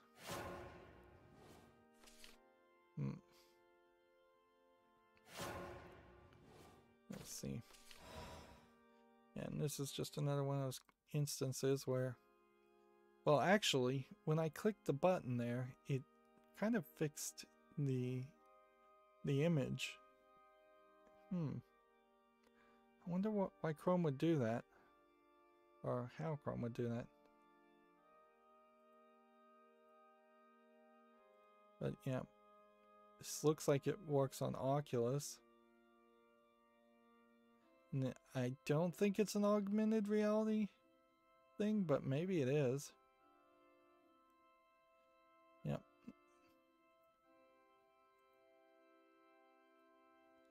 I haven't seen a white headset other than Oculus.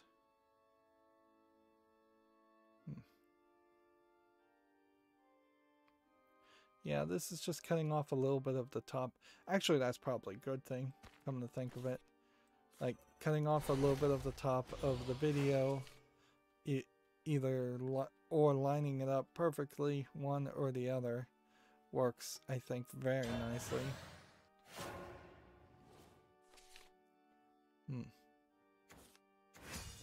Let's see, Gamma Sutra has a article here, or a video here. No one will like it. Resident Evil Village microdoc highlights Q&A heroes. And as far as videos here, this totally is squeezed in such a way that it fits fine. What's really funny is that the ratio here looks really, really off. And you have black bars on the side. It is, I think, too early for Capcom to be patting itself on the back for massive success on Resident Evil Village. It has been a massive success on the initial launch. I will grant them that, but I would say they probably should hold their tongue and make sure that there isn't a slowdown in sales or some long-term early burnout or something else that makes itself fairly apparent later.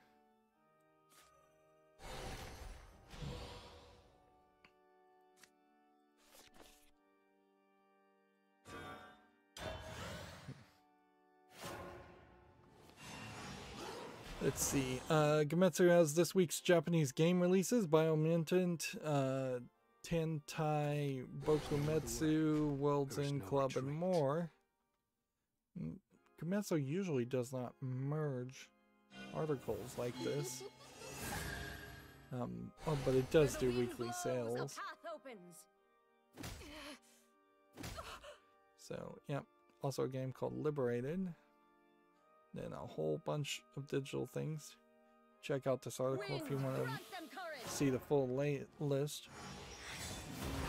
World's End Club, not to be confused with The World Ends With You sequel. Biomutant, I'm still trying to figure out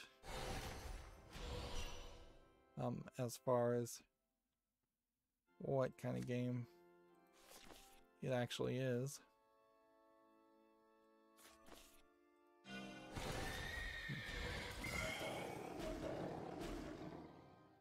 Okay. My blade is your salvation. And this restores 2 defense. And this restores 3. Let's do that one.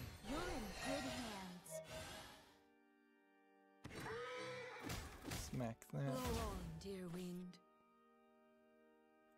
Nothing more.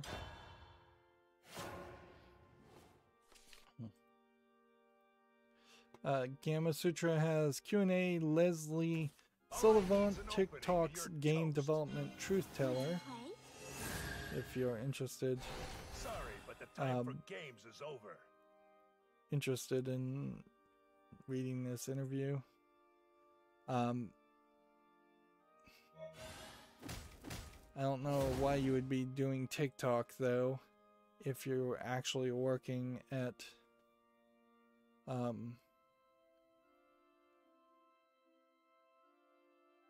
she works as a design producer at Scopely-owned Boundless Entertainment, working on Marvel Strike Force. And she's apparently gaining more popularity being a TikToker. Which, that's weird, awkward, certainly, when you gain more influence doing a thing that teenagers do instead of getting influence for being known as a good worker in your field of choice.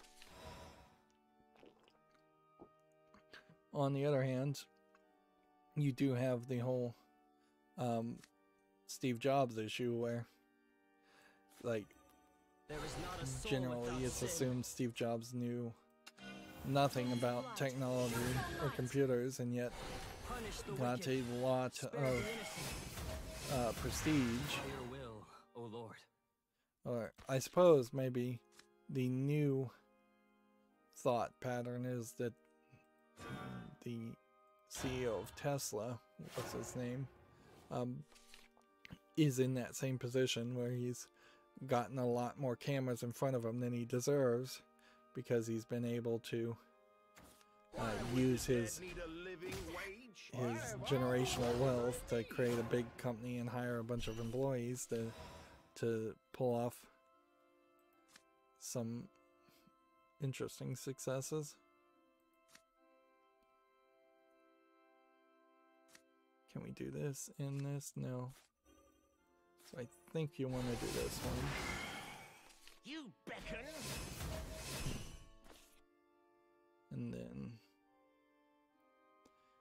think you just end there.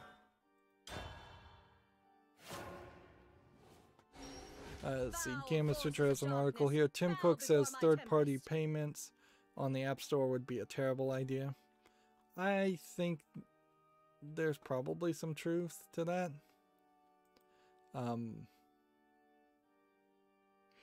Because at a certain level, you're acting as a middleman. There's no retreat. However, it is talking out of both sides of your mouth when you say we can be the only storefront and the only way you can put apps on our platform and our operating system, and also say, well, since we're the only app store available, and while I would agree it would be a terrible idea to have third-party payments, that's really the only option. Look to the zenith. There, I will rise.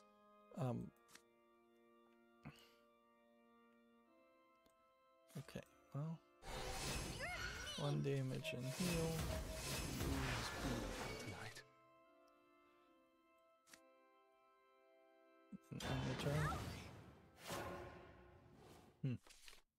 I could see a future where Apple is forced to allow other payment processors and third-party payments to be able to buy a key to activate something on the Apple Store.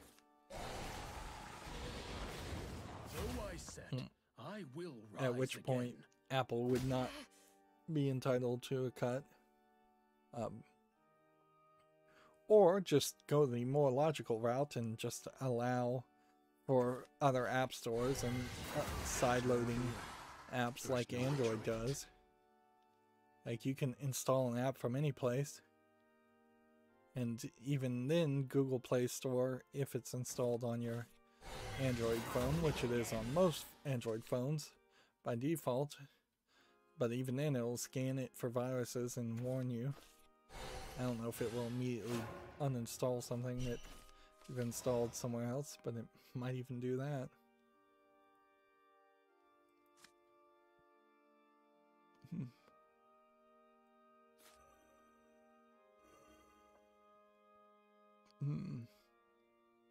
You can play this, it can kill everything. And it probably is the right move.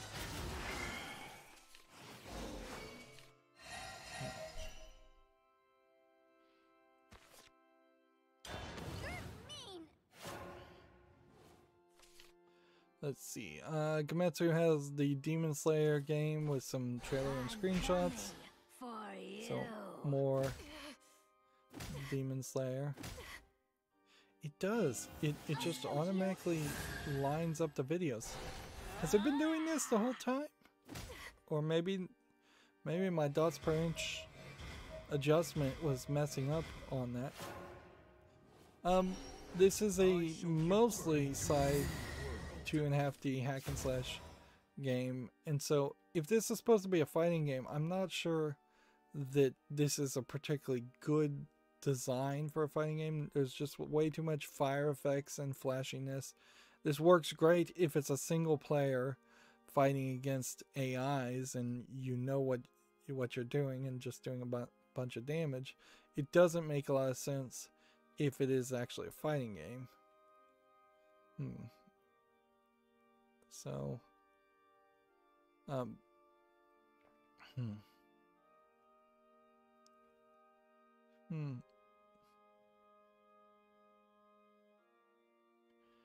So,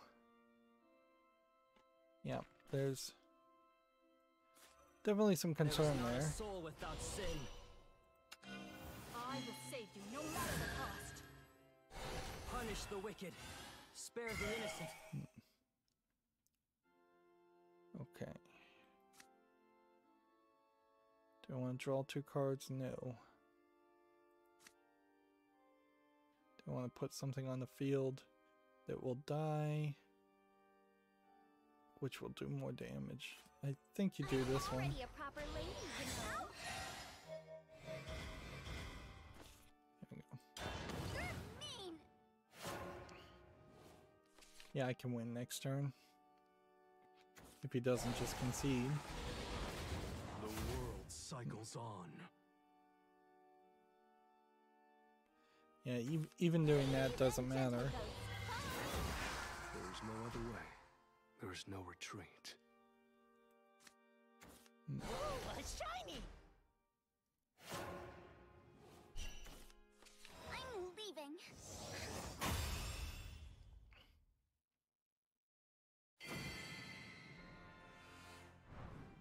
So long as there is light. Okay, well that worked. Let's try it again and make sure that that wasn't a fluke. Otherwise, I think we once again have a tournament winning deck that plays a lot better than the random garbage decks that I've built myself. Commencer has an article here. DC Superhero Girls Teen Power has an overview trailer. Every time I see this show, I don't remember who these characters are supposed to be. Like, this is, I think, supposed to be a young Batgirl. And maybe this is supposed to be a young Wonder Woman. And maybe this is supposed to be Tara. But I have no clue who this is supposed to be. I just assume this is supposed to be a character named Bumblebee. I almost have to assume that this is supposed to be a Green Witch character or something called something like that.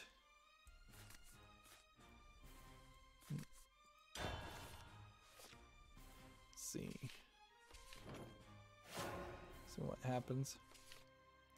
There. Well, apparently I was wrong with the new dots per inch that I can get the full screen image on there. There's Harley Quinn. I was just mentioning how in the Nancy Drew game that I was playing, how it was very strange that Nancy Drew talks about her having two female friends at the very beginning, like, because it kind of just felt like there was an opportunity there to have at least one male friend in there. And I was talking about how I just don't think the modern generation of kids really yeah, that's Batgirl. It's funny that this is also in Japanese, this trailer, but I guess this is a Japanese-centric site. Kara Danvers, Supergirl. Ah, not Tara. And that's a different way to draw Supergirl. Diana Prince, Wonder Woman. More tan than she's usually depicted, but I suppose if she's from Themyscira, that makes sense. This doesn't look like a terrible game by any means, and I don't hate the idea of girl power, but I think the new generation of kids are less segregationist, as it were, with their friends. I think boys play with girls and girls play with boys a lot more than back when I was a kid, where there was a lot more of a separation there. Of course, there are still plenty of places where girls and boys' schools are completely segregated and you don't play with the other gender ever. Here we have Harley Quinn footage. This is a long 4-minute trailer. Remember they said that. And you do have a Catwoman. So there's some of the bad girls too. But yeah, this does feel very strange. Who is that supposed to be? Star Sapphire. Okay. Feels very strange that they wouldn't have some male characters with the same animation style. Bring in some little brothers. Bring in some other characters, friends. Focus on the girls, fine. Like that's fine. But the idea of the 4 girls as the new Ghostbusters, as it was done in the Ghostbusters reboot. Just seems like it's making the same mistake in the wrong direction. Here there's a focus on some fashion, it looks like, and photography. Which, okay, cool. So yeah, I do feel strange. It does feel a little strange. Seems like there's some kind of hearts and then hearts again. So it feels like there would be some kind of romance feature, but I don't know how you're going to do that. I would have to watch the cartoon, which I haven't done or interested. I'd have to kind of see a couple episodes of the cartoon and see if the cartoon is this segregated on the gender, or if it's just the fact of this trailer is intentionally not showing you any of the male characters. But on the advertisements, it seems like it's just an old-fashioned way of doing things. Yeah. And when you think just back to a couple previous generations of cartoons, as far as the Teen Titans Go, heavily female-centric, that cartoon, yet you still had Cyborg, and you still had was I healed this time already? Nope. So I don't want to do that this turn. Yeah, Teen Titans Go had a nice equal mix. You had Cyborg, Beast Boy. Like, I guess it wasn't 100% equal as far as the Teen Titans, but there's also a lot of support characters that made it feel very close to equal. And that concludes today's sermon. But yeah, Cyborg, Beast Boy, and Robin. And then you had, on the female side, you had Raven and Sapphire? I don't think her name was Sapphire. Her name was... There is not a soul without sin. Oh, I forget it now. My blade is your salvation. Punish the wicked. Spare yeah. the innocent.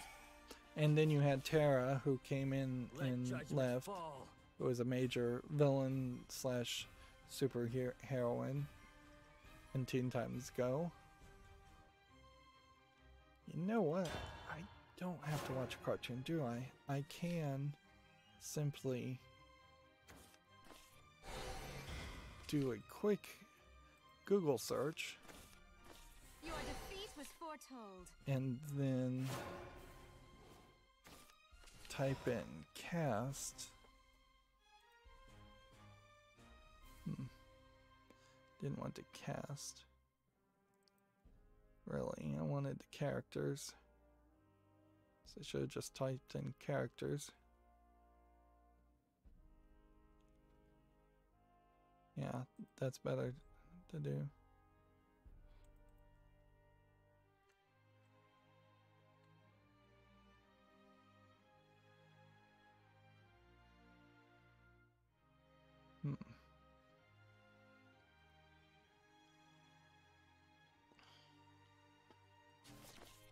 Let's see. Go ahead and play that. Zenith. For there, I will rise. And then return.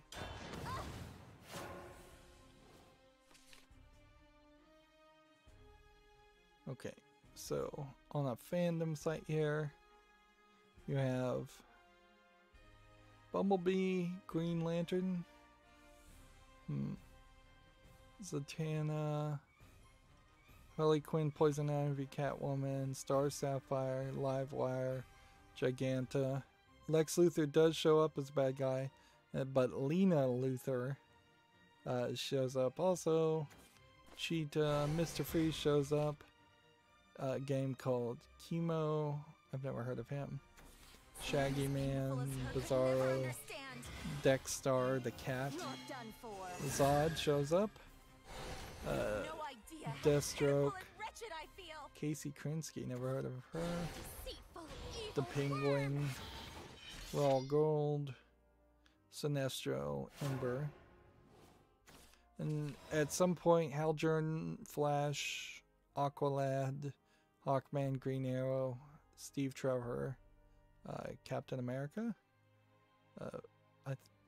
Lois Lane, Jimmy Olsen, Superman, Batman, Robin, Katana, the Tween Titans, which is interesting because that's just the Teen Titans here.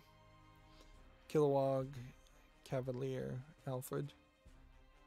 And then families show up too. So Queen Hippolyta, Commissioner Gordon, the Danvers, the Luther's parents. And then some teachers, characters. And then some animals. Okay. It doesn't look too terrible. So well, I'd have to see the game itself just to see where the balance is. Because clearly the main focus is the top 6 female heroines. And then ironically about the top 12 enemies. And then when you throw in another 9 allies and parents, and it all kind of balances out fairly well. See, I'm about to lose. So I played the wrong thing.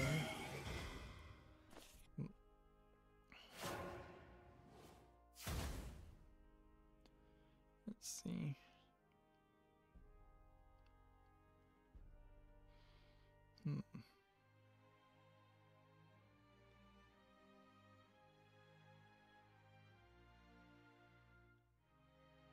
Starfire is the name of the girl I was thinking of.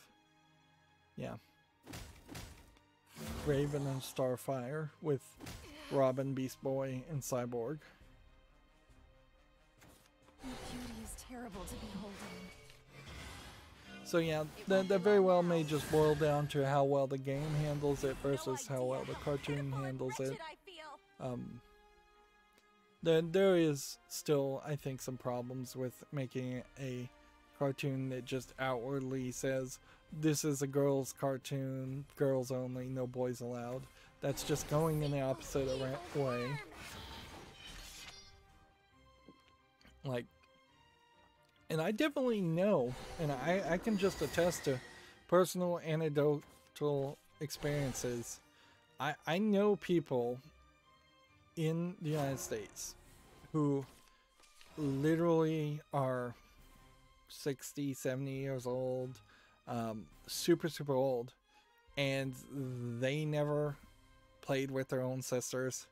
They never played with their own brothers because of the, in part, focus of that segregation. And I'm not talking extreme scenarios where it was a heavily religious or heavily crazy family that just said, no, you can never play with your brothers and sisters. It's just that was the way things were taught to people in general. And I definitely know that people, when I was in school, we didn't play with the other genders when we were young. Not really at all.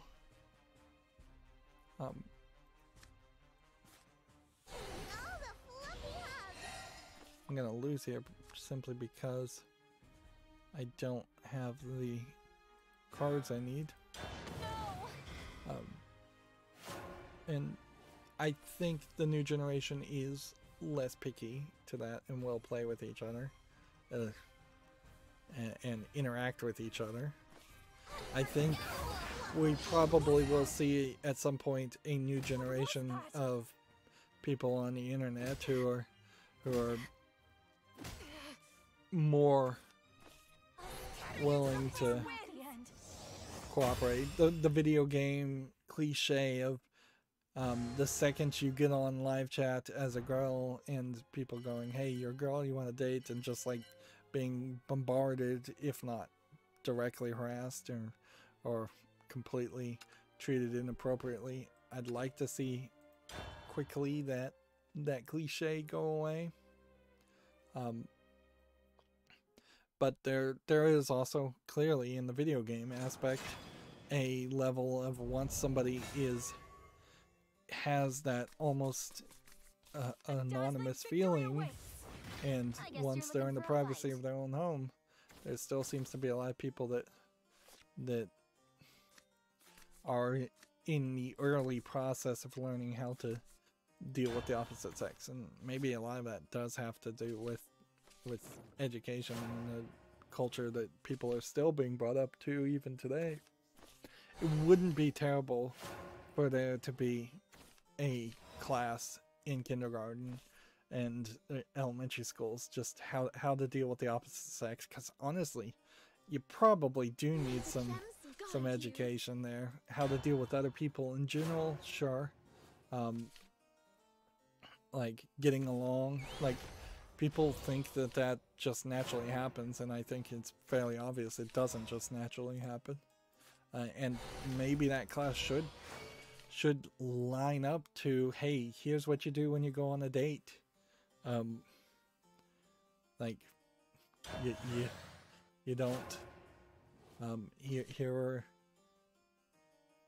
here's the do's and don'ts there. Or here's what you do in relationships, here's what you don't do in relationships.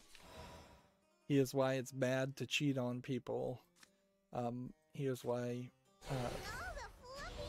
it's good to consider other people's feelings. Things like that are not spoken out loud as thoughts, certainly to everyone. And there is always a danger in any form of lack of education, where left in a bubble, you just can create whatever false reality you want. And I have definitely seen people who think, oh yeah, this is perfectly fine because I've convinced myself it's perfectly fine and nobody has ever told me any different. And now I'm an adult who can't be challenged by any real authority, so this false reality and this false narrative in my head is solidified forever. Or likely forever. Anyways, I'm kind of rambling here. Moving on, we have a game on Steam called Bouncing Traveler, which is obviously one of these Marvel games, low effort. $5.99, English only. Next, we have a game on Steam called Geodows, Geadows. And stopped in the middle of spelling that for a breath. You know what? I suppose that is something I just realized I've improved upon. I used to, when I first started my YouTube channel, I used to be fairly out of breath after 3 or 4 hours of talking straight. I haven't been in that situation in a while. So, while I am not going to make any crazy statement that being sedentary and sitting and talking and playing video games has improved my health on the whole, there is definitely some lung capacity that I think I have improved upon. And I will even go as further to say I've probably slightly, ever so slightly, improved the amount of times I go and on, take breaths, or say the wrong words. I still say a lot, and would like to reduce that a lot more. Someone as beautiful as her could never understand. Let's see. You're done for. You've no idea how pitiful and wretched I feel. Moving on, Gamatsu has the Demon Slayer game coming to Asia in English in 2021. They're not yet going to announce that they're going to release it in Asian in the West, but you can obviously import it at some point if you wanted to. Yeah, it does seem like this game is going to have a solo mode, with some fighting element, but I don't think the fighting element is going to be the main focus.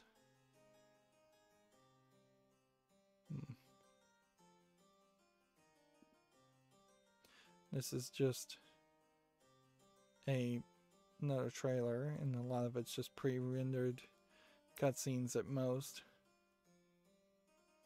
Alright. I think Demon Slayer probably is big enough of a game to be sent to the West. Sons of light, show your might. Punish the wicked, spare the innocent.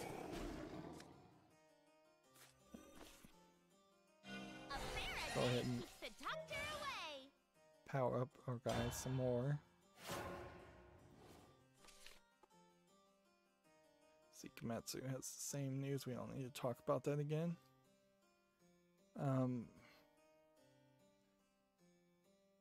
Metal Max Xeno Reborn is coming to the West in 2022 for the PS4 and Switch and PC. We've seen talk of this game. It's a mech game. Yeah, I feel like it's really weird that all of a sudden I realized that these videos are adjusting to make sure they're on screen. Ready to summon. And that just hasn't been All to find a brighter future a for thing. everyone. I feel like this game still looks a little low polygon and just not visually particularly interesting, but it does look like on this trailer Imaginable. it is a little bit more polished than what I recall it looking like before. Will, oh Lord. I'm still not sure if the Metal Max series has much of a story to it, or if it's just you shoot something with a tank and that's it. Okay, I have 7, so if I was to say do this. And then I guess do this.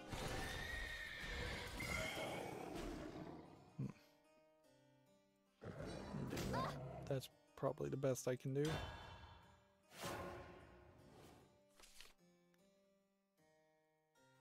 See, here we have a game on Steam called Hellevator, which is tagged as a puzzle platformer. To me, it looks like a dark screenshot 2D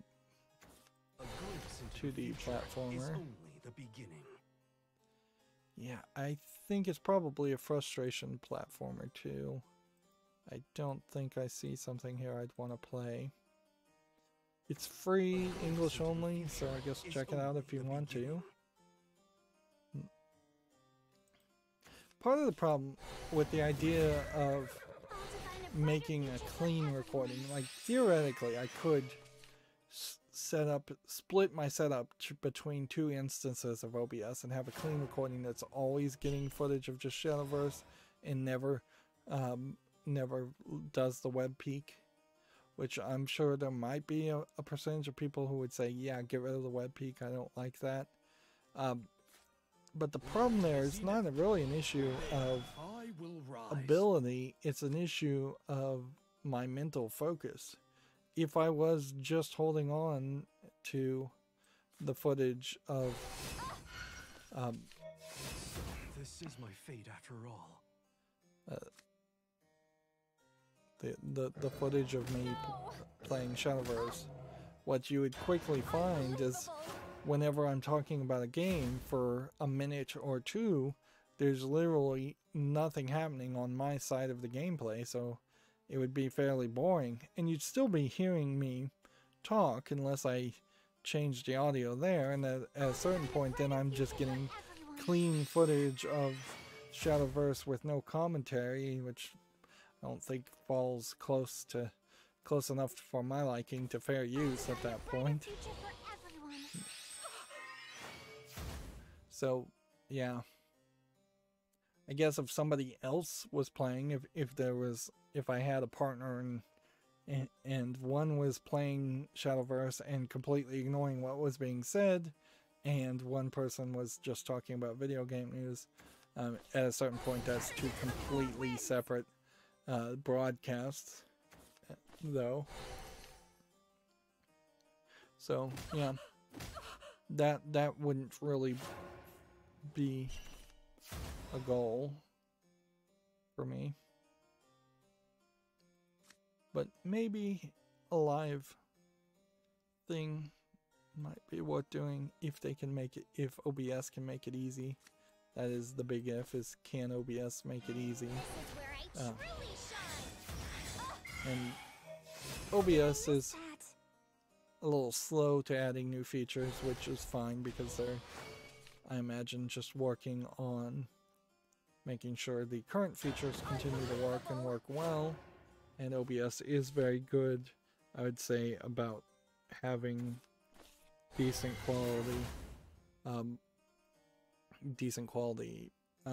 software.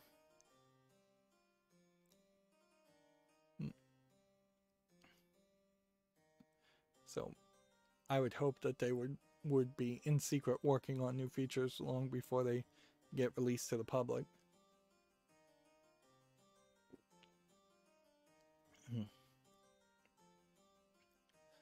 Moving on, we have a game on Steam here called Project Hunter, which looks like it's a top-down dungeon crawler. It says it's a stealth game, stealth and tactics game. It's free, English only.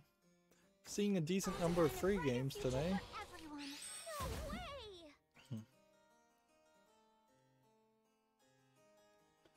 See, TechRaptor has a review for a game called Erica, which is a full motion video game. They give it a 5.0. That's pretty low. I shall give birth to a new world. Pretty low rating.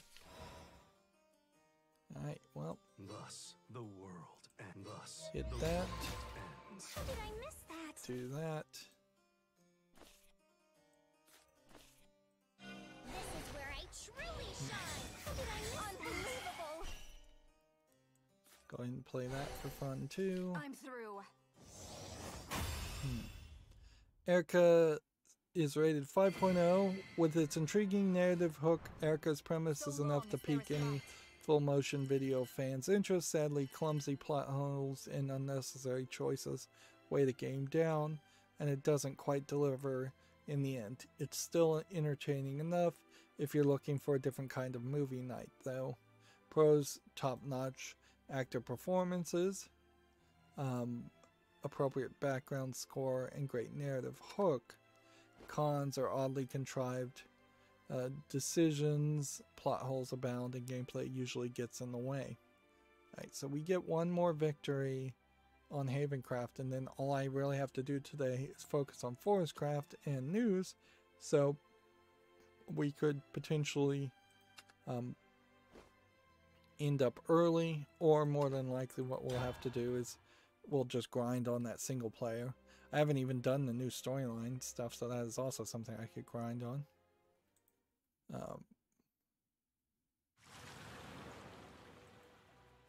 Here we have a game called Hiragana Katakana Ninja, which looks like a text learn Hiragana Katakana lettering as a puzzle. It doesn't look very polished. $4.99 English only. I have to be really skeptical of any learn a different language games that does not support the language it claims to be teaching. That seems suspect. Gemetsu has an article here. Danganronpa Volume 3 Killing Harmony Anniversary Edition for iOS and Android has been delayed. That is what the update is. A last-minute delay in the release due to an issue discovered in the final round of pre-release checks. A new release date has yet to be announced. So, yeah. I wouldn't be surprised if this is a case where there's something in Danganronpa Volume 3 that Apple or Google does not want to approve without censorship, or it is just actually buggy. I wouldn't be surprised on either case. What is this?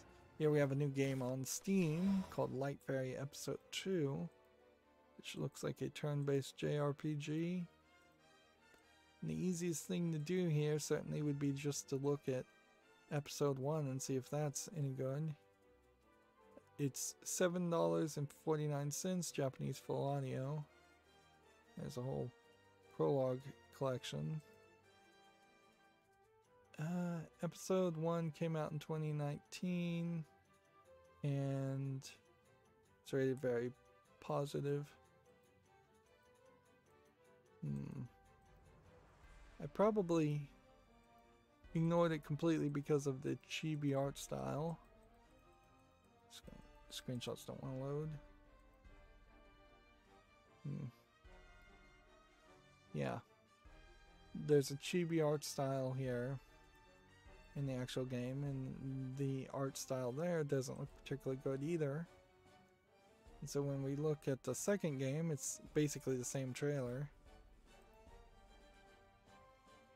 And there's only one trailer now, so we need to get past the fake stuff to see if it is still that same chibi art style. I think it is. Maybe there's a slight improvement to it.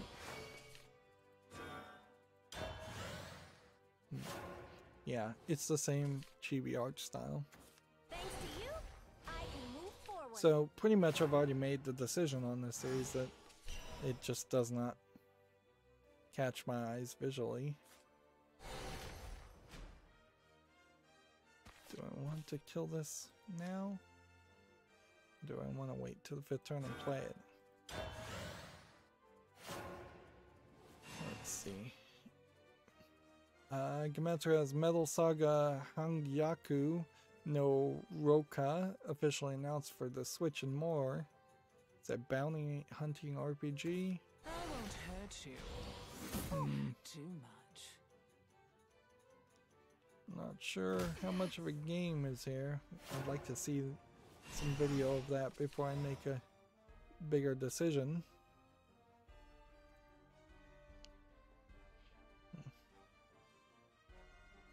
Okay, we can play this, or we can play this. This is probably faster. I will rise.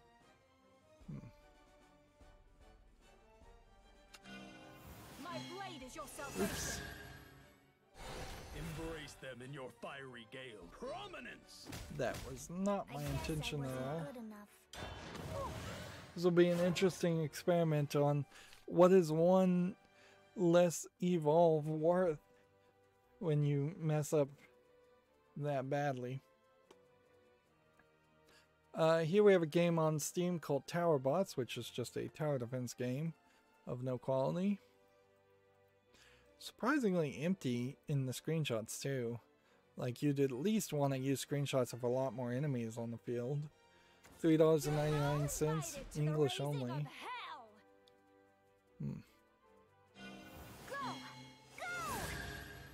Here we have a game called Ark of Artemis, which just looks like a JRPG game. There's no real quality.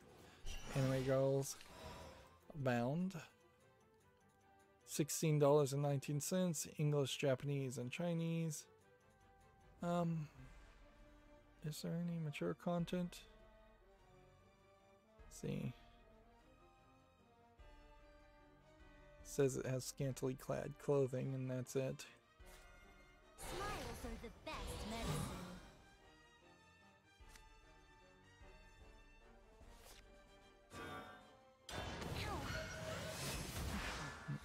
Breach of contract, huh? Yeah, I don't think there's anything about Ark of Artemis, though, that would have it deserve to be on the fall list. Here we have a game called Breakthrough 50, which looks like a low-effort asset flip first-person shooter. Although at this level, I guess I can't even call this an asset flip game. It's really just polygonal. These could be all new art, and it wouldn't really matter. But that would mean it isn't actually flipping assets. I'm getting dangerously close to the point where I'm gonna just start calling everything an asset flip, even if that's an inaccurate description. And I don't want to fall into that pattern if I can avoid it.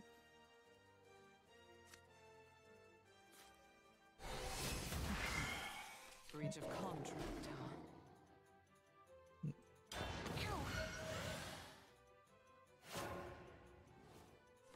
Let's see. Here we have a game called Retro Race Car on Steam, which just looks like a polygonal racing game of no quality. 74 cents, English only. Here we have a game called Trilogy Kingman, or Kingman Trilogy, which looks like it is a joke game or troll game or just a game designed to look like a Game Boy game.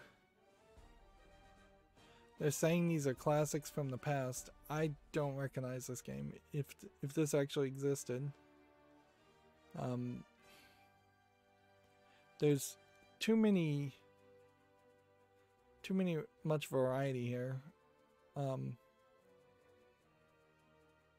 to really believe that this actually came out. It could have, certainly. There was plenty of terrible games like this, but that doesn't mean they should be played or remembered. This is $8.49, English, allegedly full audio. I don't think there's anything more to do with that. Let's see, if I play this, There's not a soul without sin. and then play this, Today we'll lift some heavy scriptures. and then evolve this. Wings of light, show your might. Punish the wicked, spare the innocent. Let judgment fall. Ooh, that's hot! Harder, faster, holier. I think this is gonna have to heal twice in one turn if I want to evolve it, which we could probably pull that off.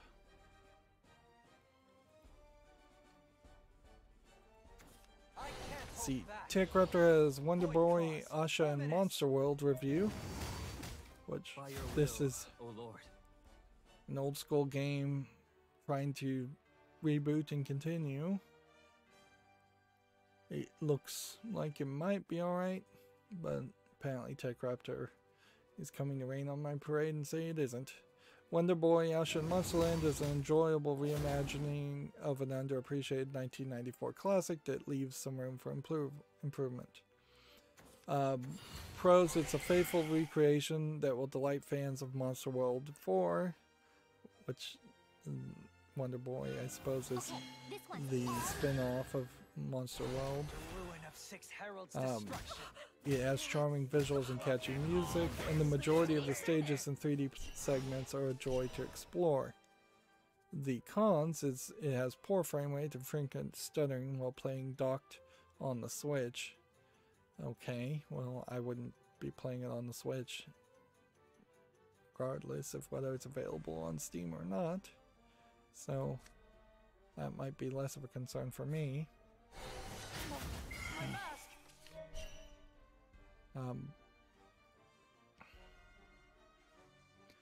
It has a lack of an autosave feature, paired with sporadic difficulty spikes, and creating a recipe for frustration. And some surface level mechanisms overstay their welcome. Yeah. Wonder Boy, Asha, and Monster World is also available on PlayStation 4 at the moment.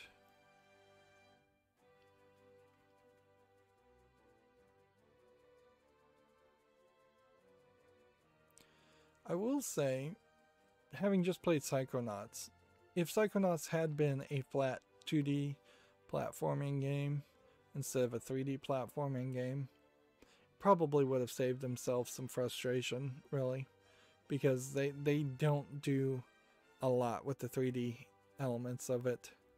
It is the final boss is that same annoying final boss running in a circle around you. There's nothing special. Every arena is just a circular arena where you fight when you are fighting the boss. I nailed that line, didn't I? Didn't I? Howl cyclones, devour the land! This is not the end. Well, I'm surprised I lost there. So we are learning at least that we cannot be guaranteed a victory, even if we're going to get high chances of victories on this Havencraft deck. Which, that's probably for the better. It would be very boring if every single game of Shadowverse was another victory after a while. Although I'd be willing to be bored for a while, getting new victories every time.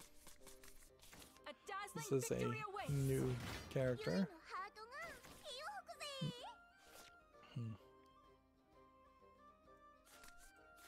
Yes. Should I hold on to this? I don't think I should. Gametsu has an article here. Rage of Bahamut 10th anniversary teaser website opened. Now, what's interesting about this is that this is another Cygames collectible card game. So, I mean, this is weird because then we already kind of know that Cygames has got 3 or 4 different games on their palette. And if you look at these images, these are basically the same images as they were in Shadowverse. So I almost wonder if Shadowverse is in part just kind of redoing the same thing as Rage of Bahamut, or if Rage of Bahamut is their teaser trailer, is more consistent in its artwork. So you can see on the background there's just a lot of this Shadowverse cards, and that's from my perspective how I see it, is that these are Shadowverse cards, when I suppose they really aren't.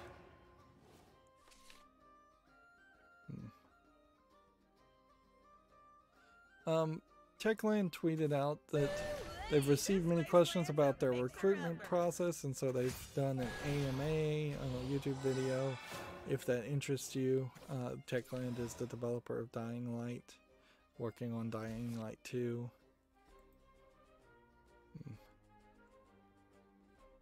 Let's see.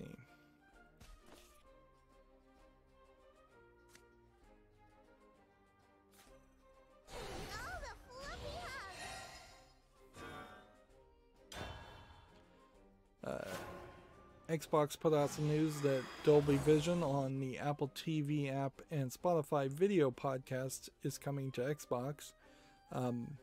This is, I suppose, somewhat in line with the Dolby Atmos, which is the audio version of Dolby Vision. I think Dolby Vision came out later and basically is the same idea.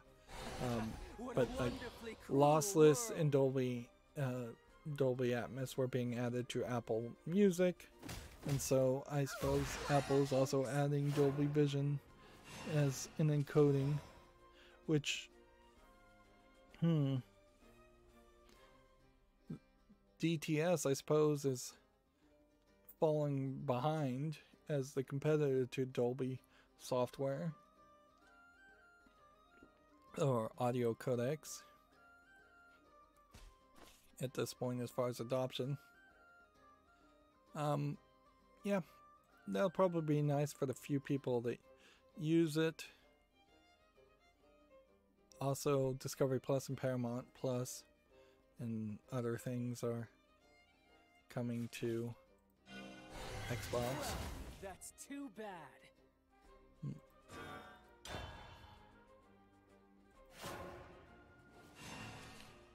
Here we have a game on Steam called Line of War, which is just a Wolfenstein 3D clone.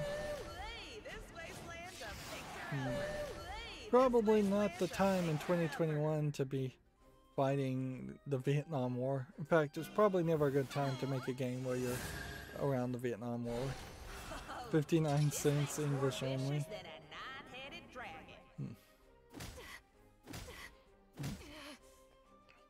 Here we have a game on Steam called Surge Ball, which looks like it's a first-person shooter in which you're shooting a ball in kind of a Rocket League type experience. Early access, $3.99, online PvP only.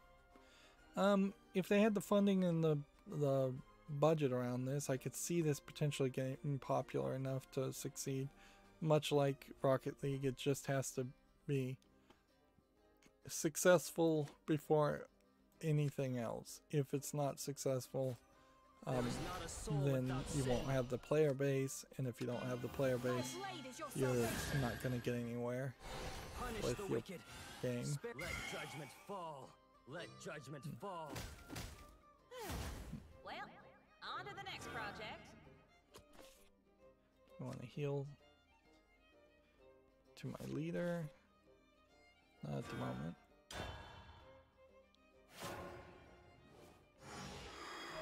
Here we have a game on Steam called Northern Blades, which is apparently a visual novel. Your hypersonic gal is here. Seems like it's kind of a vampire monsters visual novel. Maybe I'm just pigeonholed and really I'm only interested in seeing the anime romance dating sim visual novels. But yeah, this does not really catch my attention. Only thing that does is this like Abby monster. Like I'm trying to see if there's more video there. Nope, the entire video is just showing that monster. That's it. It's 14 seconds of showing that monster and that's it. Northern Blades is $1.99. It's English only. Well, all of a sudden I stopped winning.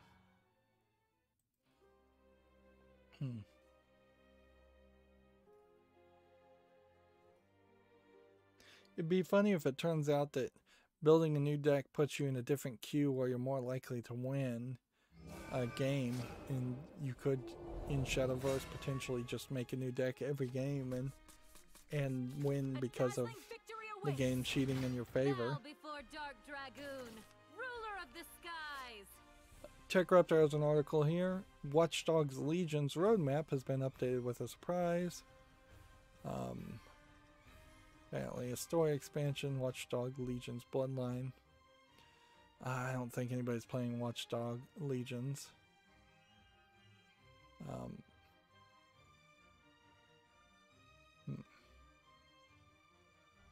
But yeah, new free reward track. Apparently, yeah, there is a big difference between this August lineup, I guess, and apparently cross-gen play. Let's see. So yeah. At the end of the day, I'll just say check out this article yourself if you care. I can't care about Watch Dogs Legions. I don't think that many people do care about Watch Dogs Legions, so instead of me trying to compare and contrast two different pictures, I'll just leave it at that. Here we have a game on Steam called Cardiac Unrest, which is apparently a low-effort asset flip horror game, free, English only. Hit in that. Next we have a game on Steam called Ray Attack, which looks like a tank game of no real quality. $1.19 English and Chinese. You don't see a lot of these types of games where you're in a tank in a 3D environment shooting things. There was more of those back in the 90s. Not that they ever really succeeded as an idea or went anywhere.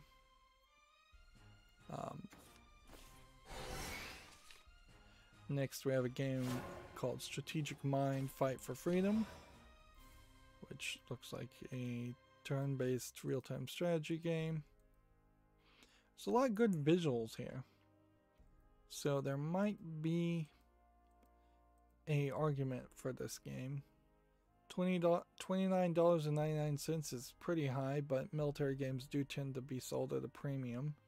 English full audio. I'm gonna assume that it probably does have full audio or close to it. I have to put this one on the follow list. Like, it very well may not be my style of game, and I may just never want to play it anyways, but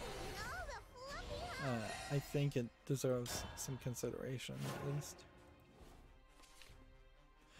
I guess it would really come down to, do I want to play like a Call of Duty or Modern Warfare type game that is a AAA first-person shooter that covers older militaries, so not Modern Warfare, but Call of Duty set in the past. Would I want to play first-person shooter that covered those events, or would I want to play something that's more slower paced and mental that covers those events? If I want to cover those events at all, which is a big if too. Next we have a game on Steam called Santa Soccer, which looks like nothing. Let the land be graced by beauty.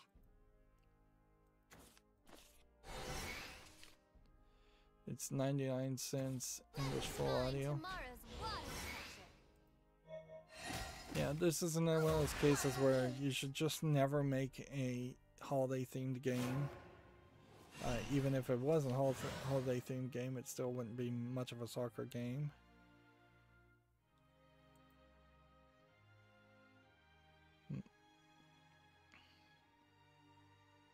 It's my turn? Okay. There is not a soul without sin. Evolve this. My blade is your salvation. Punish the wicked. Spare the innocent. Let judgment fall. Did I predict wrong? Do we have anything else to do? No. Let's see. Next we have a game on Steam called Hidden Shapes, Lovely Cats, jigsaw puzzle game, which does not really feel like a jigsaw puzzle game. I'm not seeing that. Ready to witness my true strength? It's clicking on tiles to spin tiles, so that's not really a jigsaw puzzle.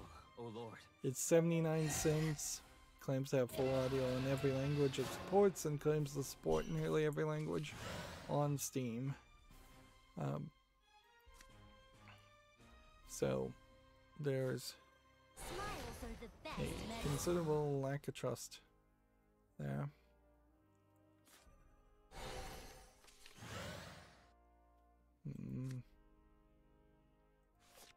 Do we take the hit, or do we evolve?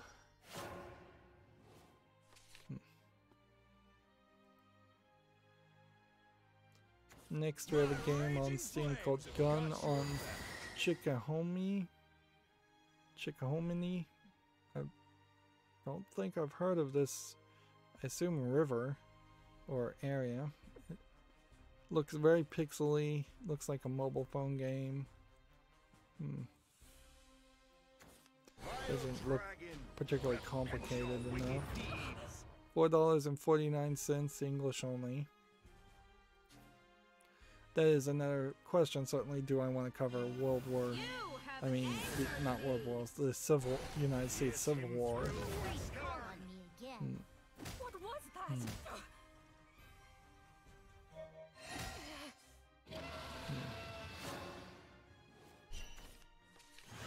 If I turn this around and win, I'll be shocked.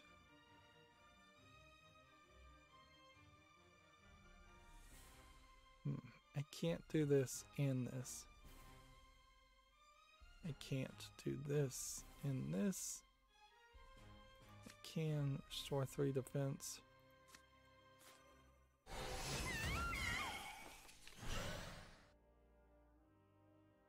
Hmm. May the gems guide you.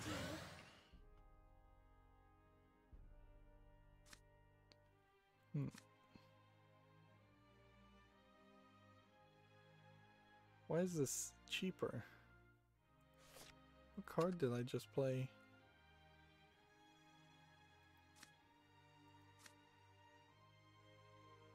I don't know why this card is cheaper.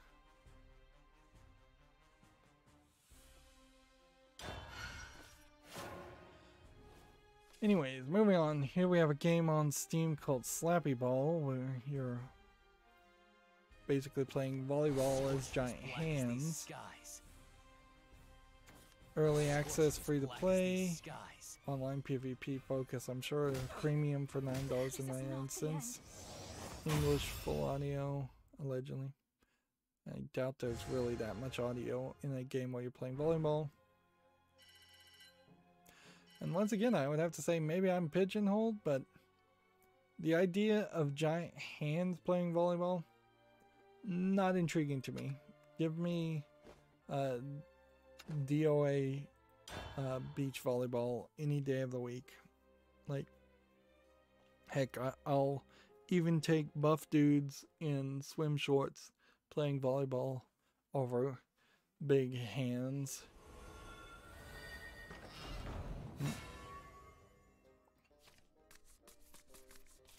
Let's see.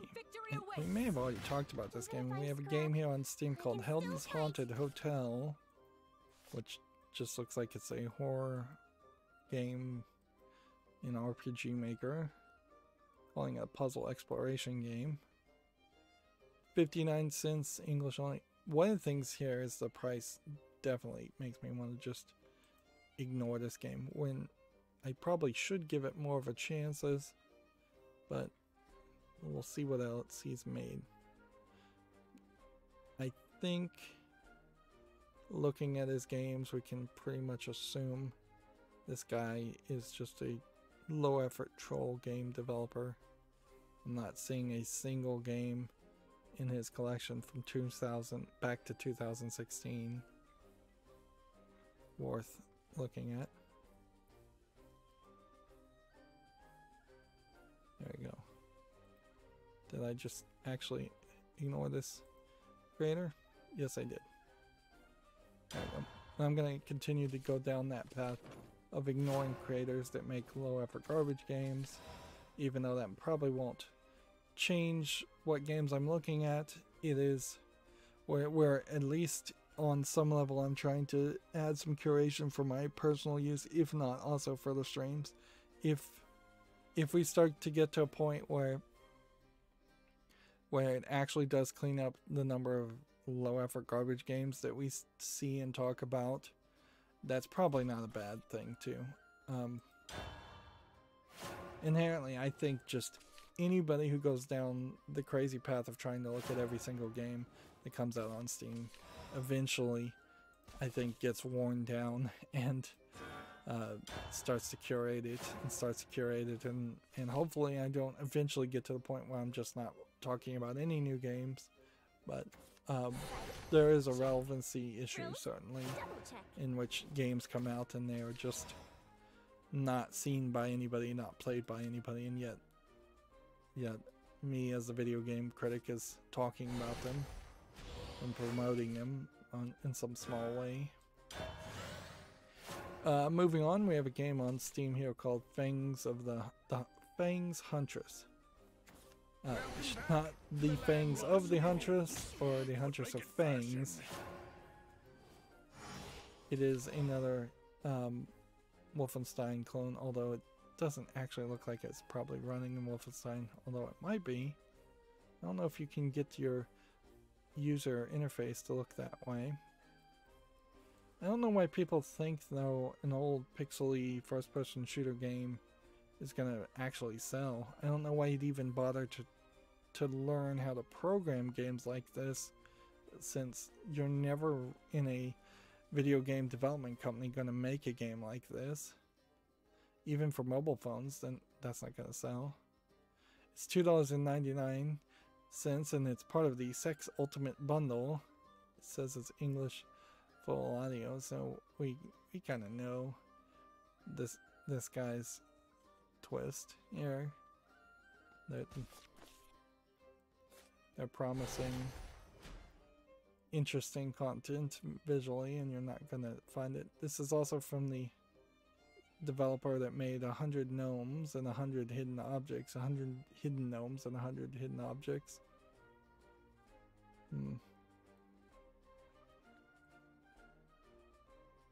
So, yeah. Not a quality creator.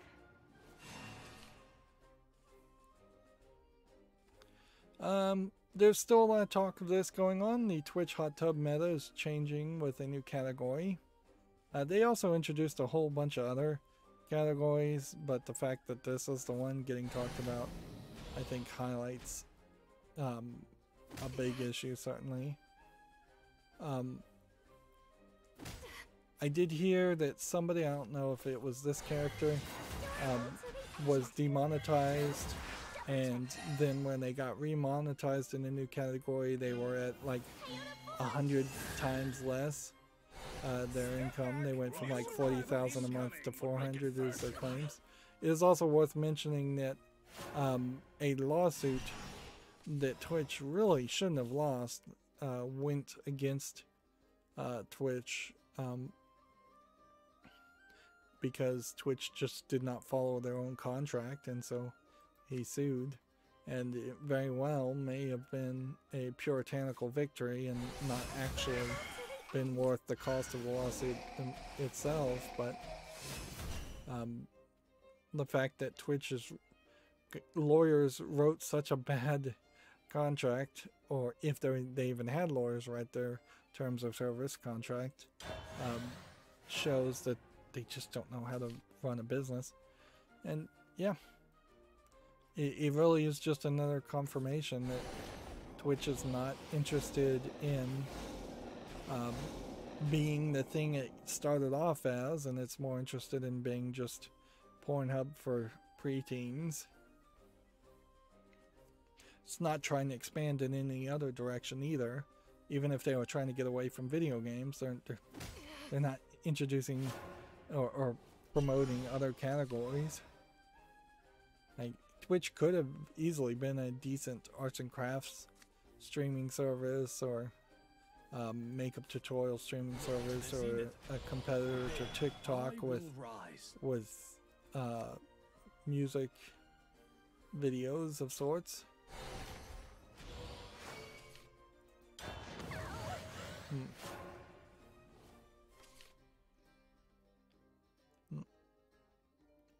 I still don't feel like the introduction of a hot tub category also fixes the bleed over problem you're almost certainly going to have, where you're going to have people still in hot tubs in every other category.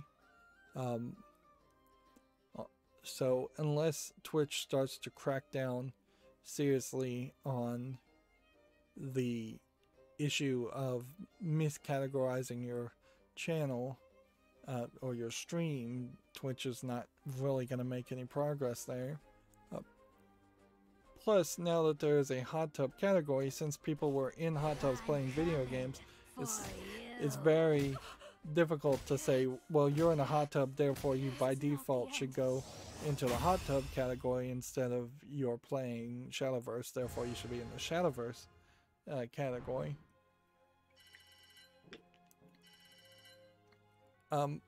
Although, also, it's not like any of this really should be a surprise to anybody. If Twitch was going to... Let's switch back to this deck just to get some variety.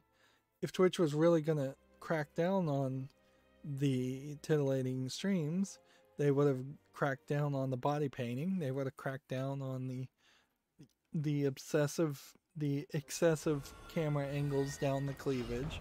they would crack down on accidental, not accidental A nip dazzling slips. victory awaits. I bring unto you serenity. Moving on, let's see. TechCrafter has a article here. The first major Crusader Kings 3 expansion highlights the Royal Court. Check this out if you're interested.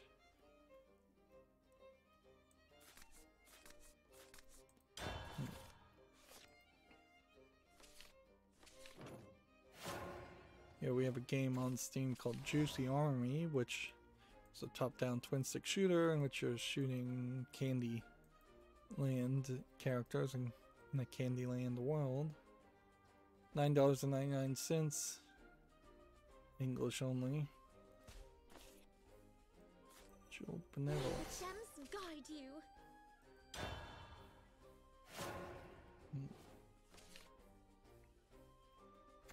I'll get production up. Saints Row the Third Remastered is now on Steam, which kind of sucks for like me because I haven't played Saints Row the Third in general, and now I've purchased the original game, and it would cost me another $13.91 to purchase the remastered version. This bundle, Criminal Ambition bundle, includes a lot of Payday 2 stuff, so you probably wouldn't want to take that unless you also wanted Payday. So yeah, I own this game, and now theoretically I'd want the remastered. And yep, that always sucks when they come out with a remastered version, but I also assume when you're getting a remastered version you're considering things. What we can see here is it's mixed reviewed, so I wonder if the reason why it's only 58% positive is because everybody's mad for not getting it free. Just play the old one, bad reskin, buy the original and mod it. Need some performance fixes and audio aids. Also the cutscenes are at 15 frames per second for some reason. So yeah, apparently this remastered version is running terribly. And that is definitely not the way you want to release a remastered version of your game. This is from Deep Silver Volition, which isn't Deep Silver now owned by THQ Nordic? It says Deep Silver is the publisher. So why did Embracer Group / THQ Nordic not have a bit more funding here to make sure they did the QA and had a good day one launch? Maybe they don't care. Or maybe I'm wrong. Maybe Deep Silver is not owned by THQ Nordic. I'm so useless. That might be the case too. Here we have a game on Steam called Pilfered Liberty, which just looks like a blocky platforming game shooter. 99 cents, English only. Let's see. Can I heal? And I can do one heal. And that's pretty much it.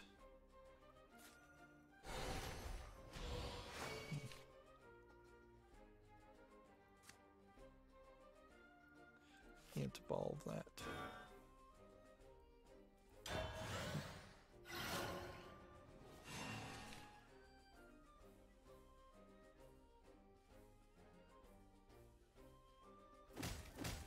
And that concludes today's sermon. See, Gamma Sutra has an article here. The UK retailer Game has sold Insomnia Gaming Festival organizer Play One events. Okay, I imagine it is going to be tough for a lot of these events to happen, even though a lot of people feel like the pandemic is completely over. I think when you start to get into the nitty-gritty of it and how many people feel comfortable going to an event or being part of an event, as far as the companies, you may find that those numbers are a lot smaller. Punish the wicked. Let judgment fall.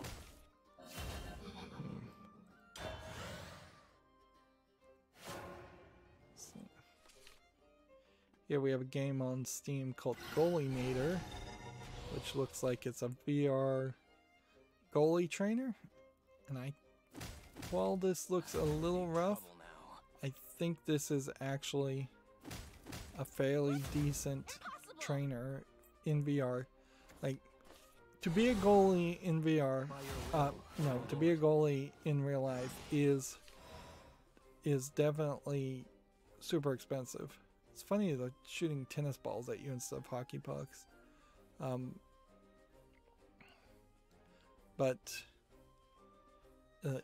Yeah, there's a lot of padding and equipment that you need to be the goalie, on top of just being a regular hockey player. So putting on all that padding takes a lot of time, and I could definitely see a reason why you wouldn't want to always have to put that on just to practice. Having a VR headset is probably slightly cheaper than having a goalie system. Now there's some weirdness here in that this has a gun. And I can't think of any game where you'd be shooting a gun or pointing anything anyway. So it seems like there's some kind of ridiculous thoughts also in this.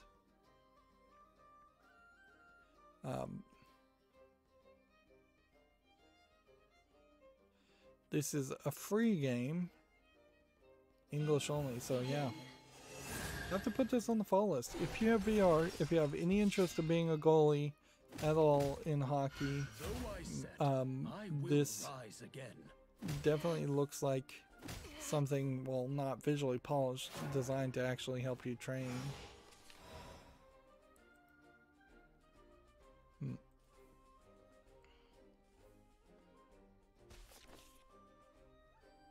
Okay, well,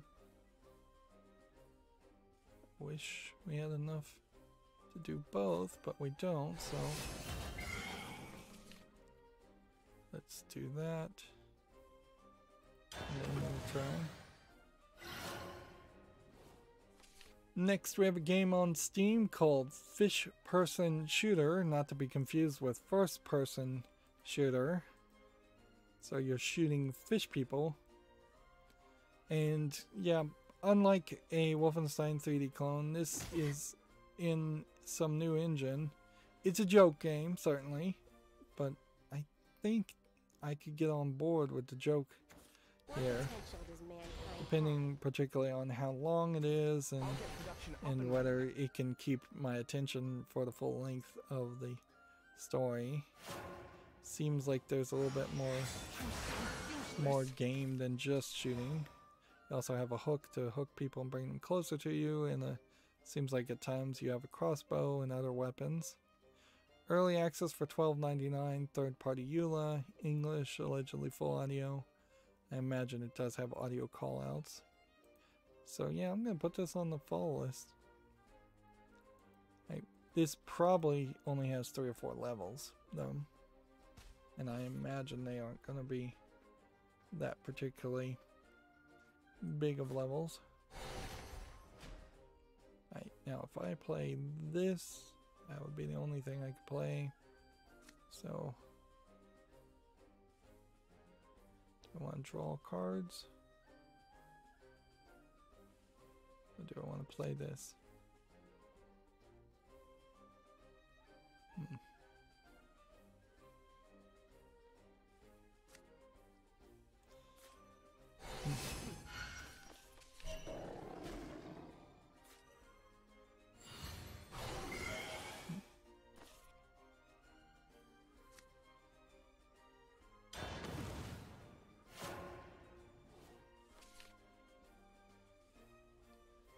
Let's see. This game, once again, seems to have been relisted on Steam. Just die already. From May 20th. Either that or I'm just keep on opening the same tab. It's mostly positive now. $11.99. I guess I'll give it a chance to put it on the fall list, but I think it's probably not really a game worth playing. And I think it is mostly focused around multiplayer.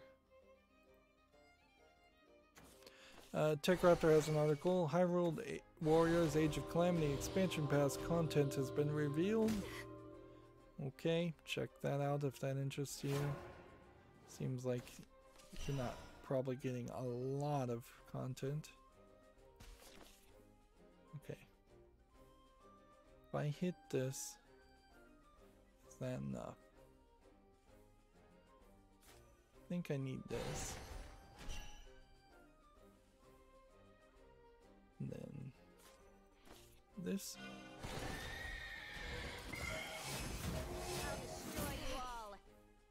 And then this. It looks like I'm up.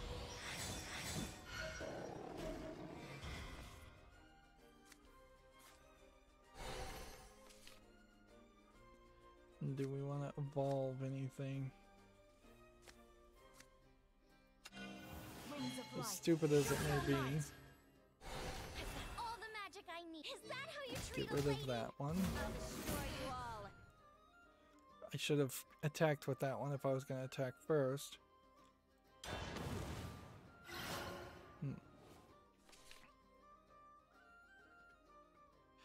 Here we have a game called Prison Simulator Prologue, which looks like nothing.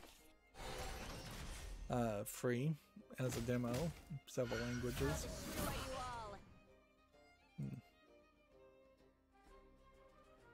Then here we have a game called Frozenheim, which is already mixed as a strategy, real-time strategy city builder. It looks nice. It's a shame it's mixed reviewed. A bunch of languages, $15.29. See if we can see a negative review. See. This is not the end.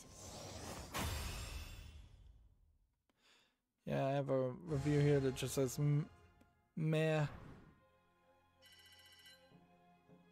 Early access is not really good enough is what another review starts off as.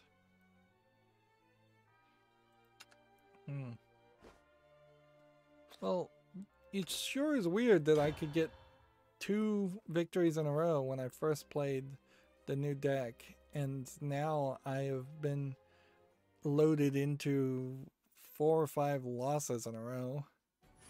At least it feels like 4 or 5 losses. Truth of the matter may very well be that Shadowverse games are just so incredibly long that one loss feels like 5 losses because it takes 20 minutes to play a single game.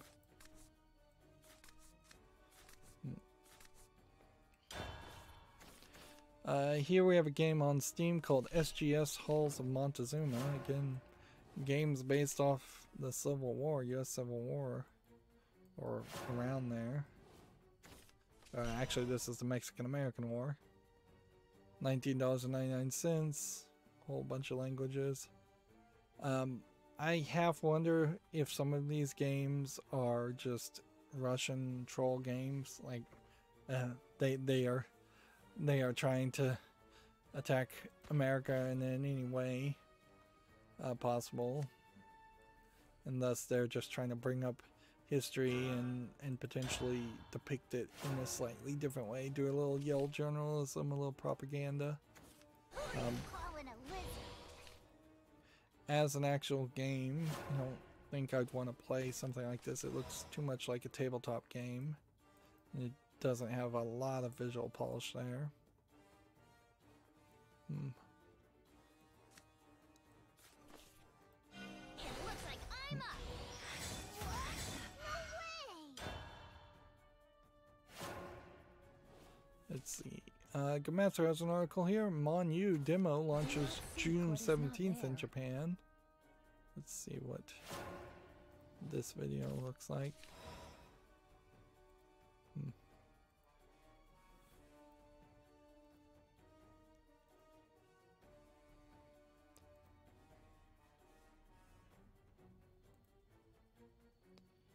Yeah, I'm not seeing really anything.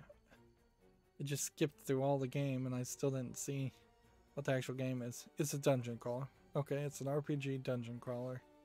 From the looks of it, maybe it's not even a dungeon crawler, but yeah, I've seen enough to at least figure that much out.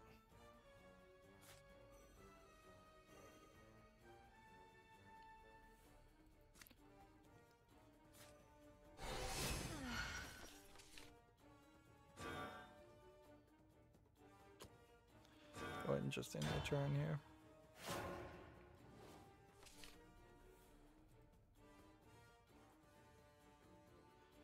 Next, we have a game on Steam called Dr. Livingston, I presume, which might be interesting. Is it going to be a kind of puzzle Myst-like game? I think it is. You're gonna walk around and investigate a devoid of life environment.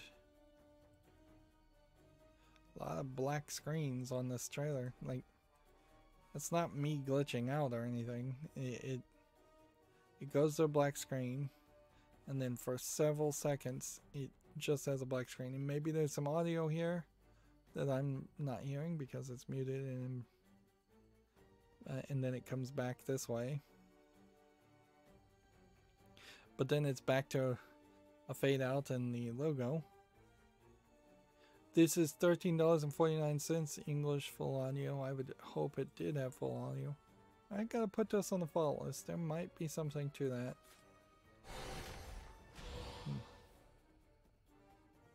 Okay.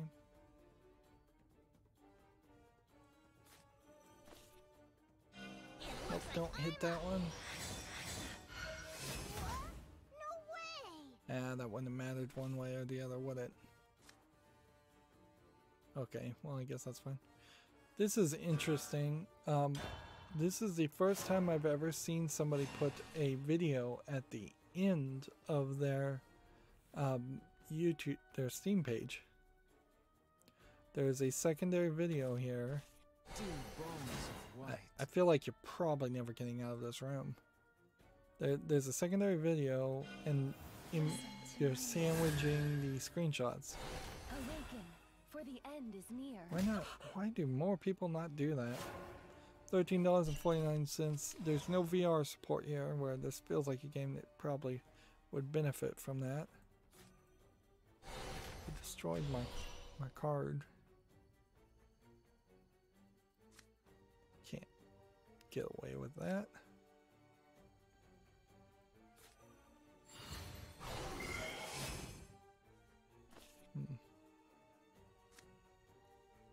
Okay. My blade is your salvation. We don't get rid of these guys. These just kind of irritate me forever. To the leader, 3 to the leader. You're in good hands.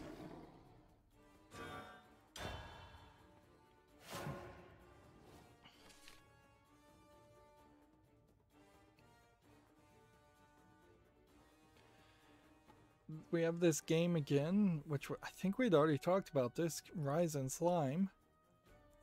It's on the following list, but at this point it has enough positive reviews to make it to the wish list, so I guess I can move it over. But either it changed its release date and came out of early access very quickly, or like, I'm a little surprised more games don't do that. Like, release your game on early access day one, and then 1 week later come out of early access and go, surprise, we're out of early access. We didn't need as much time as we thought. I imagine most people would look through that very quickly and realize, oh, they had planned that all along, but I love this job. I think that would also work fairly well to promote a game.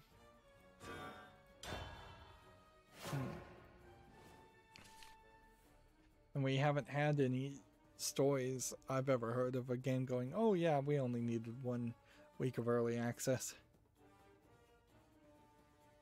There's probably a negative effect of releasing a game in early access, though, if it really doesn't need it.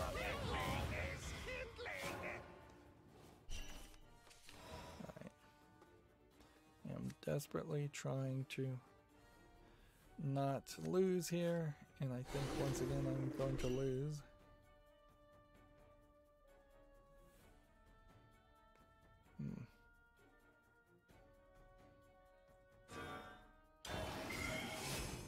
Here we have a game on Steam called Confusing Game, which looks like nothing. It's tagged as a puzzle logic game. It doesn't really look like much of anything. Maybe you're controlling different colors and trying to get them to arrive in a certain order. It's 99 cents English and Russian.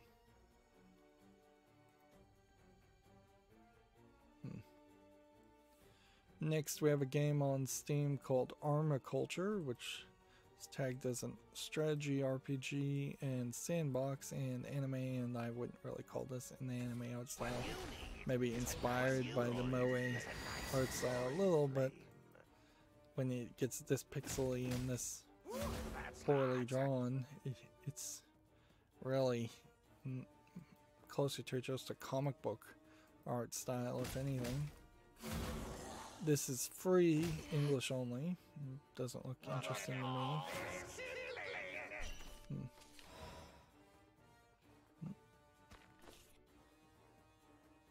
Right. If I play this, can I heal twice? If I do this and do this, I guess maybe. This. Today we'll lift some heavy scriptures. And then this. All the fluffy hugs. And then this. A fair a day keeps the darker away. Faster, holier. And then. Rings of light, show your might. Put your legs into each prayer. Back straight, eyes forward. And that concludes today's sermon. Okay. Next we have a game on Steam called Mayhem in Single Valley, which this looks a little bit more polished. And it feels, they're calling it a puzzle platformer, but it looks kind of like a Zelda-esque game. There's collectibles and things.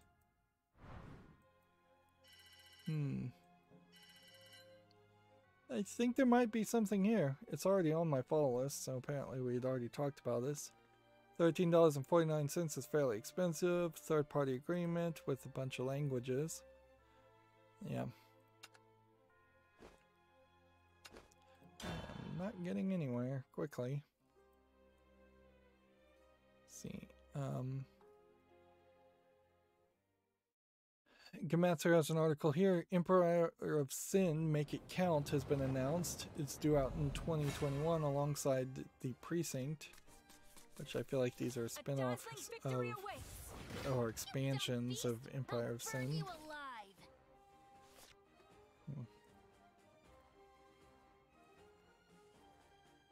Let's see. Not much of a trailer there.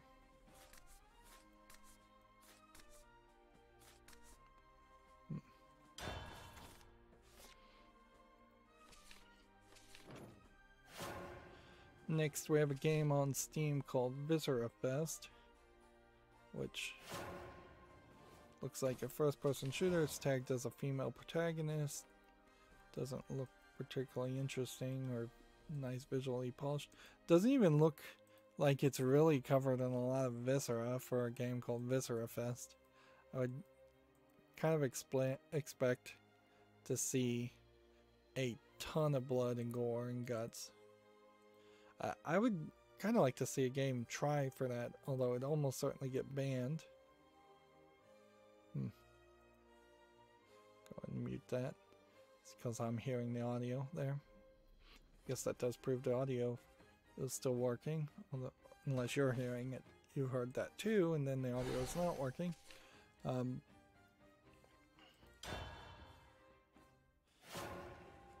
It's an interesting art style. It's definitely different. I don't know. It would probably take me a while to warm up to... Wow, why is it auto unmute when you jump? Interesting. The uncharted desert awaits. This is weird. Every time I jump forward, it unmutes the audio.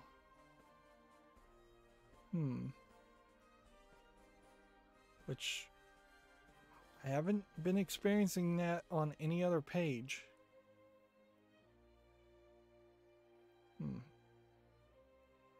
But yeah, as far as Viscera Fest, early access, 1274 English, allegedly full audio. It is probably trying to do a female equivalent of Doom Guy, or more accurately, I imagine, Duke Nukem. I don't think you get very far going either gender direction that way. I don't think Duke Nukem as a character is a well-written character. I don't think he was much of a well-written character when he first came out, and he's not a well-written character now in 2021. Next we have a game on Steam called Fabled Lands. And see, when I jump here on this video, it's not unpausing the audio, and it hadn't been doing that for any other version. As for this game, it's nicely polished. Maybe it's some influence of Darkest Dungeon, and maybe there's a game here. Early access, 1274 English full audio. I'm gonna put this on the fall list, but there's a high chance that I would never actually buy a game like that. It's just not really in my wheelhouse as the kinds of games I'd want to play. Plus, I still need to get around to actually playing Darkest Dungeon, if anything. Here we have a game called Endless Zombie Tower, which it can easily be dismissed as a dark screenshot game instead of a top-down twin-stick shooter game, which it also could be dismissed on. $9.99, third-party EULA, English, allegedly full audio.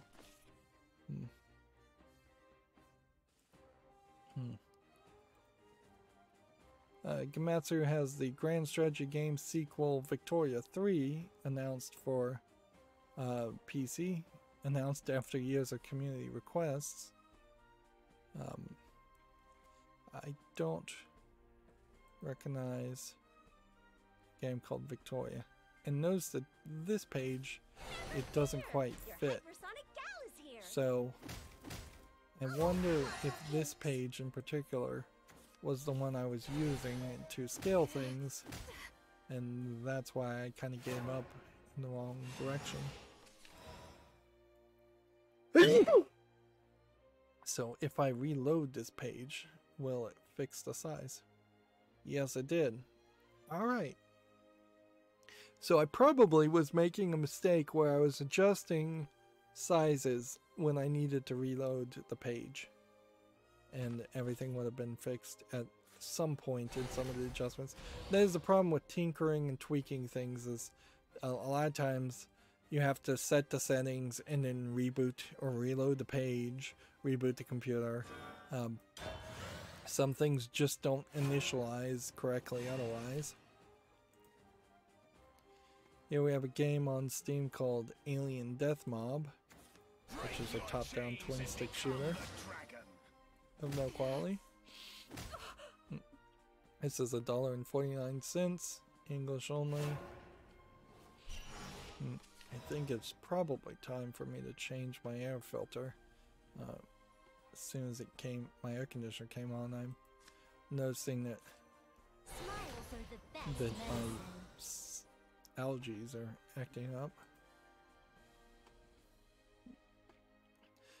Here we have a game called The Sin, which looks like a visual novel. And honestly, I would love to see more visual novels like this, where you have an artist who works in a different in a different form like charcoal and saying, well, I can draw and I can partner up with somebody who can write. So let's put out a visual novel on Steam if we want to make it a game instead of a book or something like that. Honestly, I imagine a lot of comic books and such could be sold on Steam with just a minimal amount of interaction added. $4.49. It's a little expensive, English and Russian. I want to put this on the follow list. At the very least, this would be a different visual experience if I was to go down the route of covering a lot of visual novels, which that's a big if, certainly. And I don't think we actually are going down that route. Next we have Realm of the Night, the Forbidden Knowledge, which, again, different art palette, visual novel style. Both of these games I think might be from the same creator, although this time it's Russian only, $13.99. Let me see if this was the same creator. Nope, different creator.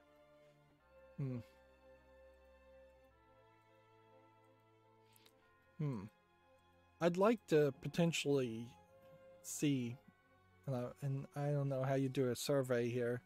I'd like to see someone more skilled and capable to do a survey to see how popular visual novels are amongst actual Russians or Russian-speaking people, because I very possibly am getting slightly misconstrued into believing that Russian game developers, low-effort Russian game developers in general, are making visual novels games because they're cheap and easy, and that they can sell somewhat well, or they can launder money through them somewhat well through Western companies and Western people.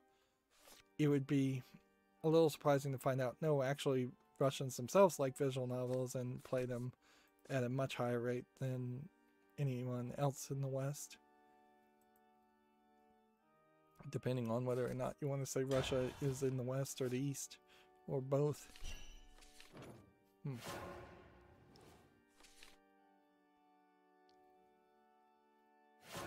Next we have a game on Steam here called Artist of Fortune, Distant Worlds, which looks like it's just a paint by letter or paint by number game.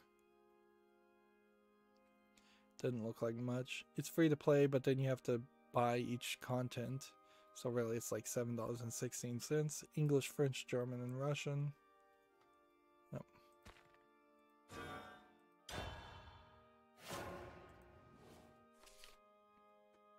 Next we have a game on Steam, Last Blossom role-playing tabletop-based scene, which seems to make it like it's not really a game at all.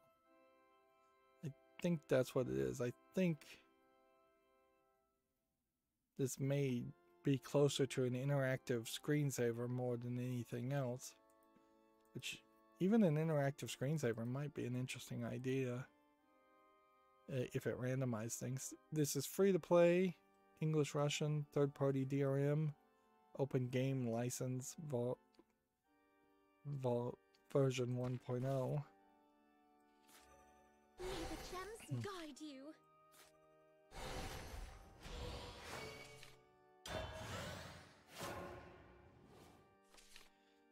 Tickruptor has this article. Asmodee, Paizo, and others are not attending Gen Con 2021. We kind of talked about this, but we didn't actually go over the article. The studio best known for Pathfinder and Starfinder series. This is Asmodee USA and Paizo Publishing. They will be active on Gen Con Online. So yeah, I don't think Gen Con is particularly the biggest event anyways, but it does probably highlight a situation that is going to occur with most events as they start to turn back to being physical events. I wouldn't be surprised if there is a list not being circulated of smaller companies already that are not willing to come back to E3.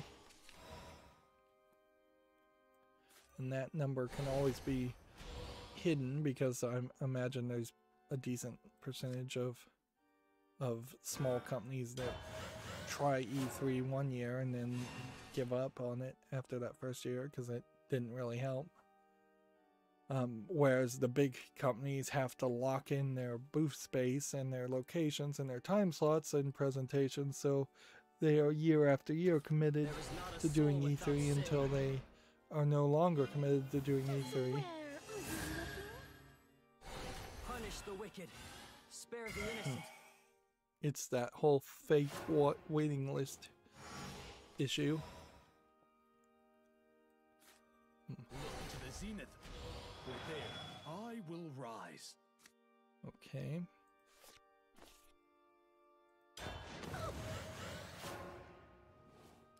Here we have a game on Steam called Itadaki Smash, which looks like a beat 'em up game.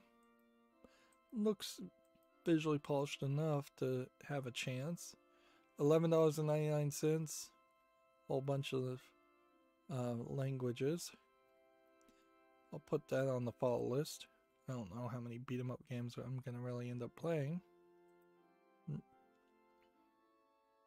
then we have The Office Simulation, which doesn't seem to have anything to do with the TV show The Office, whether the UK or the US version.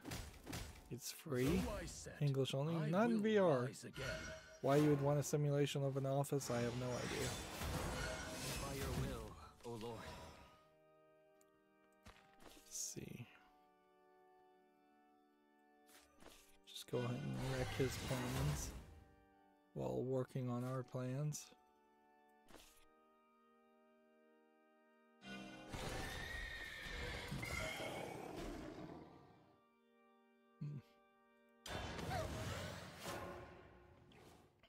Here we have a game on Steam called Synth Retro Vaporwave, which sounds like a music category, not a game.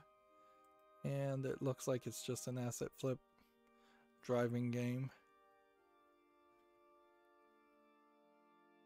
Like, you know, once again, if you could make a free play mode of this where you're not actually hitting any cars or it just played itself, and I just needed a background image and this looked a little bit brighter and prettier, I could see that idea of just having a demo mode of driving. Yeah, you've just kind of like a asset flip of an anime girl in your passenger seat. Early access, $2.69. Yeah, but really any repetitive content is going to obviously be repetitive. So, as fancy as I try to make repetitive content, I'm still going to end up not getting anywhere close to doing a good job with it.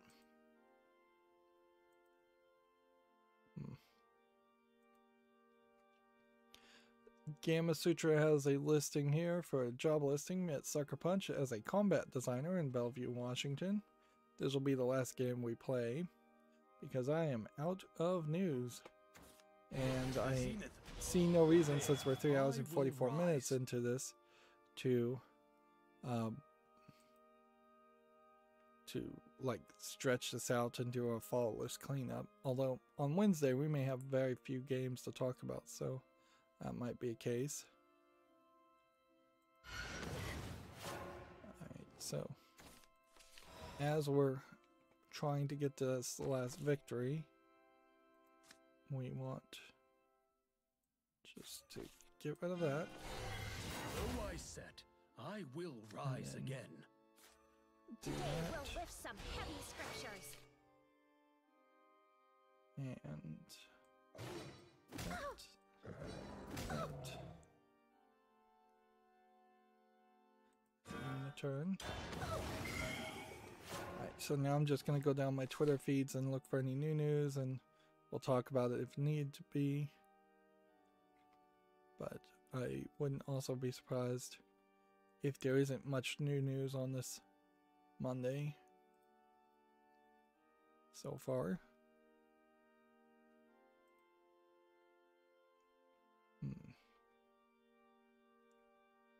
Actual news is rare for video games.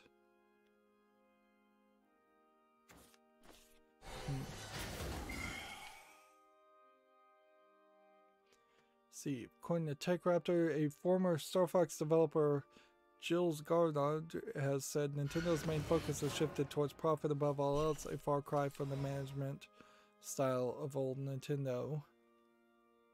Which, yeah, I can believe that. I mean, you look at the Switch eShop, and that is a very large difference between what the Wii eShop would have been as far as curating content. A bear a day keeps the doctor away.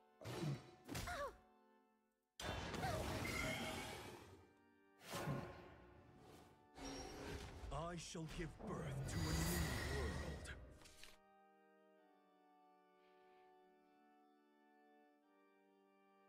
Yeah, Double Fine's retweeting a lot of people playing Psychonauts right now.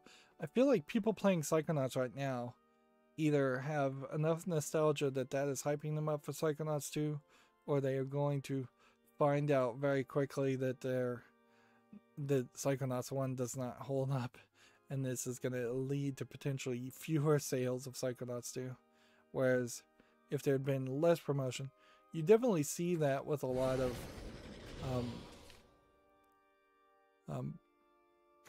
there is not a soul without sin.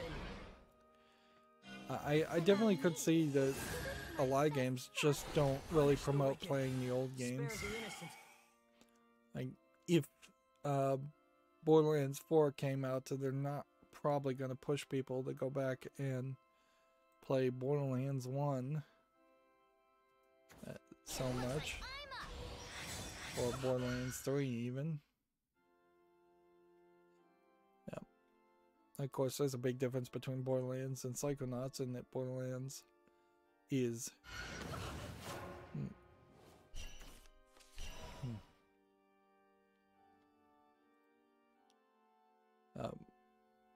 Borderlands is a really kind of complete product with a lot of content, where Psychonauts is pretty much the opposite of that. Well, if this is going to hit this, it's probably going to die anyways. Otherwise, we should hit that. The world cycles on. Let judgment fall. And we'll see what happens here. Unless we want to evolve something and protect something. Which I don't think we need to. He didn't attack.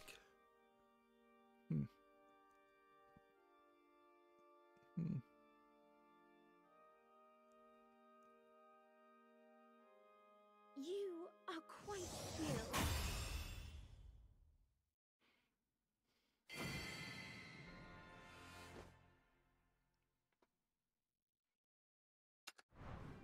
So long as there is light.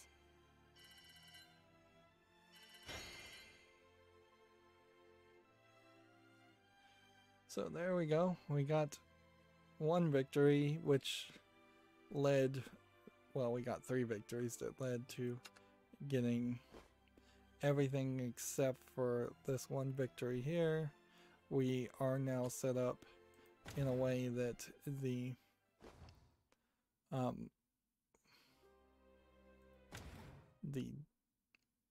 one victory theoretically would be fairly easy, and we're going to get solo missions otherwise.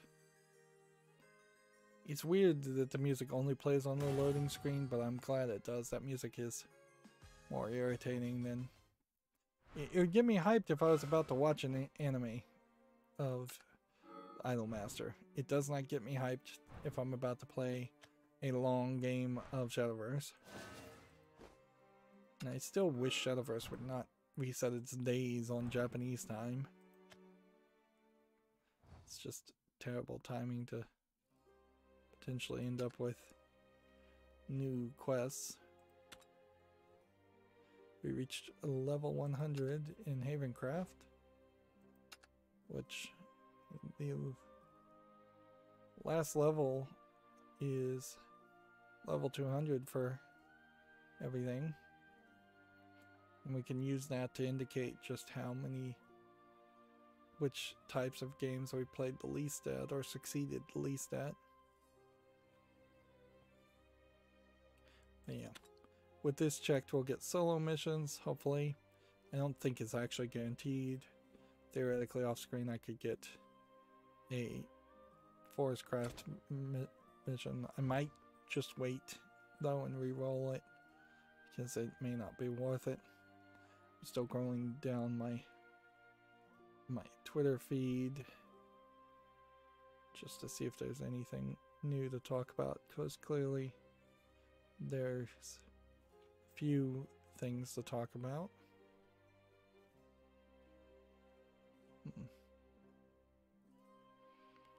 Okay, that's one Twitter feed. Let's check Komatsu.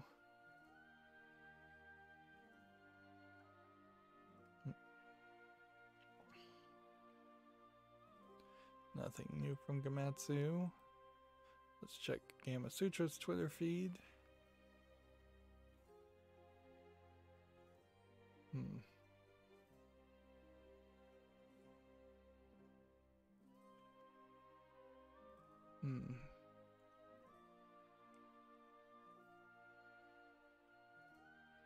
There's a post, not really an article, but a picture talking about how if you have a games as a service, or if you have a streaming service that gives you a game versus owning the game, you might have duplicate icons, which, yeah, theoretically on like Xbox in particular, I imagine that could be a hassle, and that they should work towards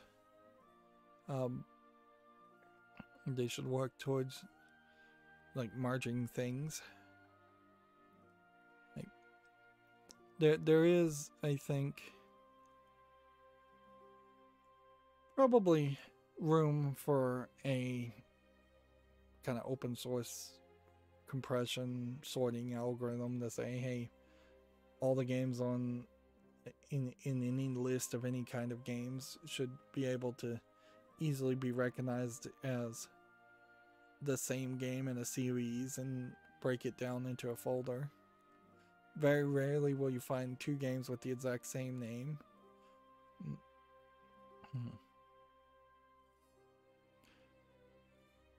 Steam probably could do some work to help you there. Although your Steam library really would not get sorted very much if it just automatically gave you subfolders for some games, because there's very few large serialized games on Steam. So yeah, here we have a game on Steam called Dwarves Craft Father's Home, which is just a Picross game for $4.49. And these only a few games actually came out, so here we already talked about that game. TechRaptor has an article here. Changes to Ubisoft's work culture has been shared by the CEO, Yves Guillemot. So this is the counter statement pretty much to the accusation that Ubisoft really hasn't changed anything.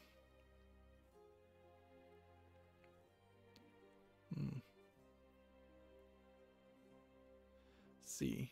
A news post titled "A Year of Change to Ubisoft" breakdowns Ubisoft's war culture has changed over the last year. Judging by what's detailed here, it looks like the company has made a serious effort to improve things overall. That seems completely contrast to the other accusation, which clearly there is particularly, I think, French press attacking Ubisoft unfairly and inaccurately reporting on them.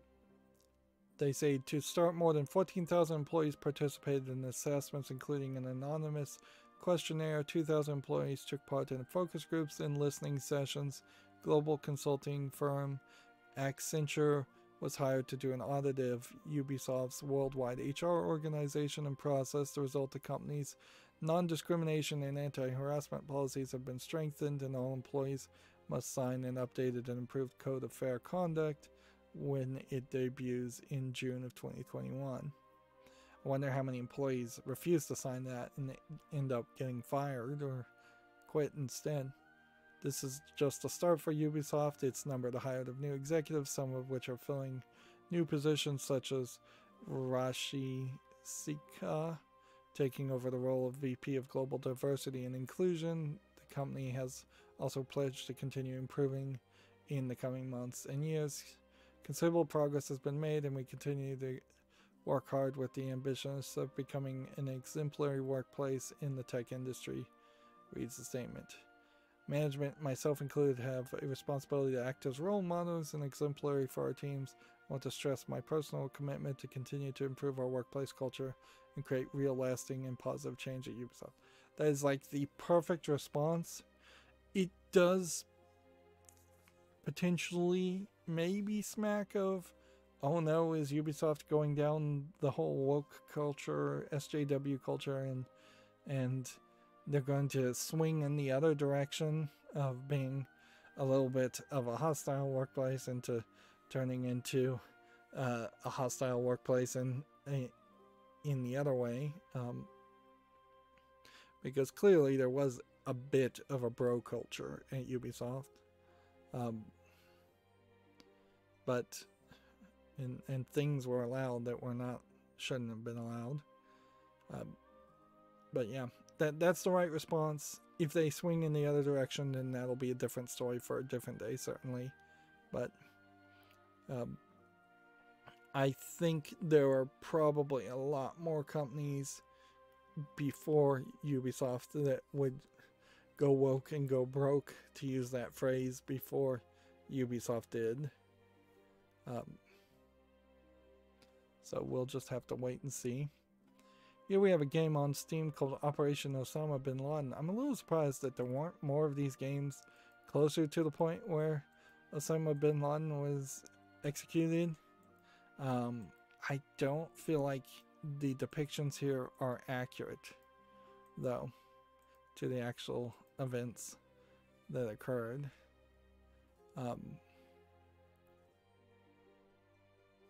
This is $1.19 English only. I mean, it's either a huge coincidence, or it's a concerted effort. We've seen a game here trying to rehash the past on the Mexican-American War in the United States, the Civil War, and now the operation against Al-Qaeda and Osama bin Laden. Does that mean it's a concerted effort? No. The United States, it has a long and almost consistent history of being in military conflicts with itself and other people, so like, not a big surprise there. But there is an oddity that in this same time period, three people had covered less interesting elements. Like, nobody really wants to play a game around one operation, regardless of even if it is killing Osama bin Laden. You'd have to make a whole game around that, and that's probably why nobody else did it. Also, in just the fact that it's probably in poor taste. But yeah, and nobody wants to do the Civil War justice, and nobody wants to do the Mexican-American War justice, I'm sure. Next, we have a game on Steam called Happy Funtime Labs, which seems to be a level builder where you're trying to kill bunnies. Like, I don't think there's quite enough of a game here. Really? You're making like frustration platforming levels from the looks of it. It's free to play, probably a heavy emphasis on the online aspect, English only. Let's see, here's TechRaptor's article. Nintendo is run by the shareholders, Star Fox Devs says. Is Nintendo a public company? When did that happen? You worked on the original Star Fox game, Super Mario 64 and 180. Snowboarding. Old Nintendo is no more. It's believable. My personal take is that since Iwata Sacho passed away, Nintendo shareholders took control and concentrated their efforts on the most profitable franchises. Okay. I believe that. It's totally believable. How do you fix that?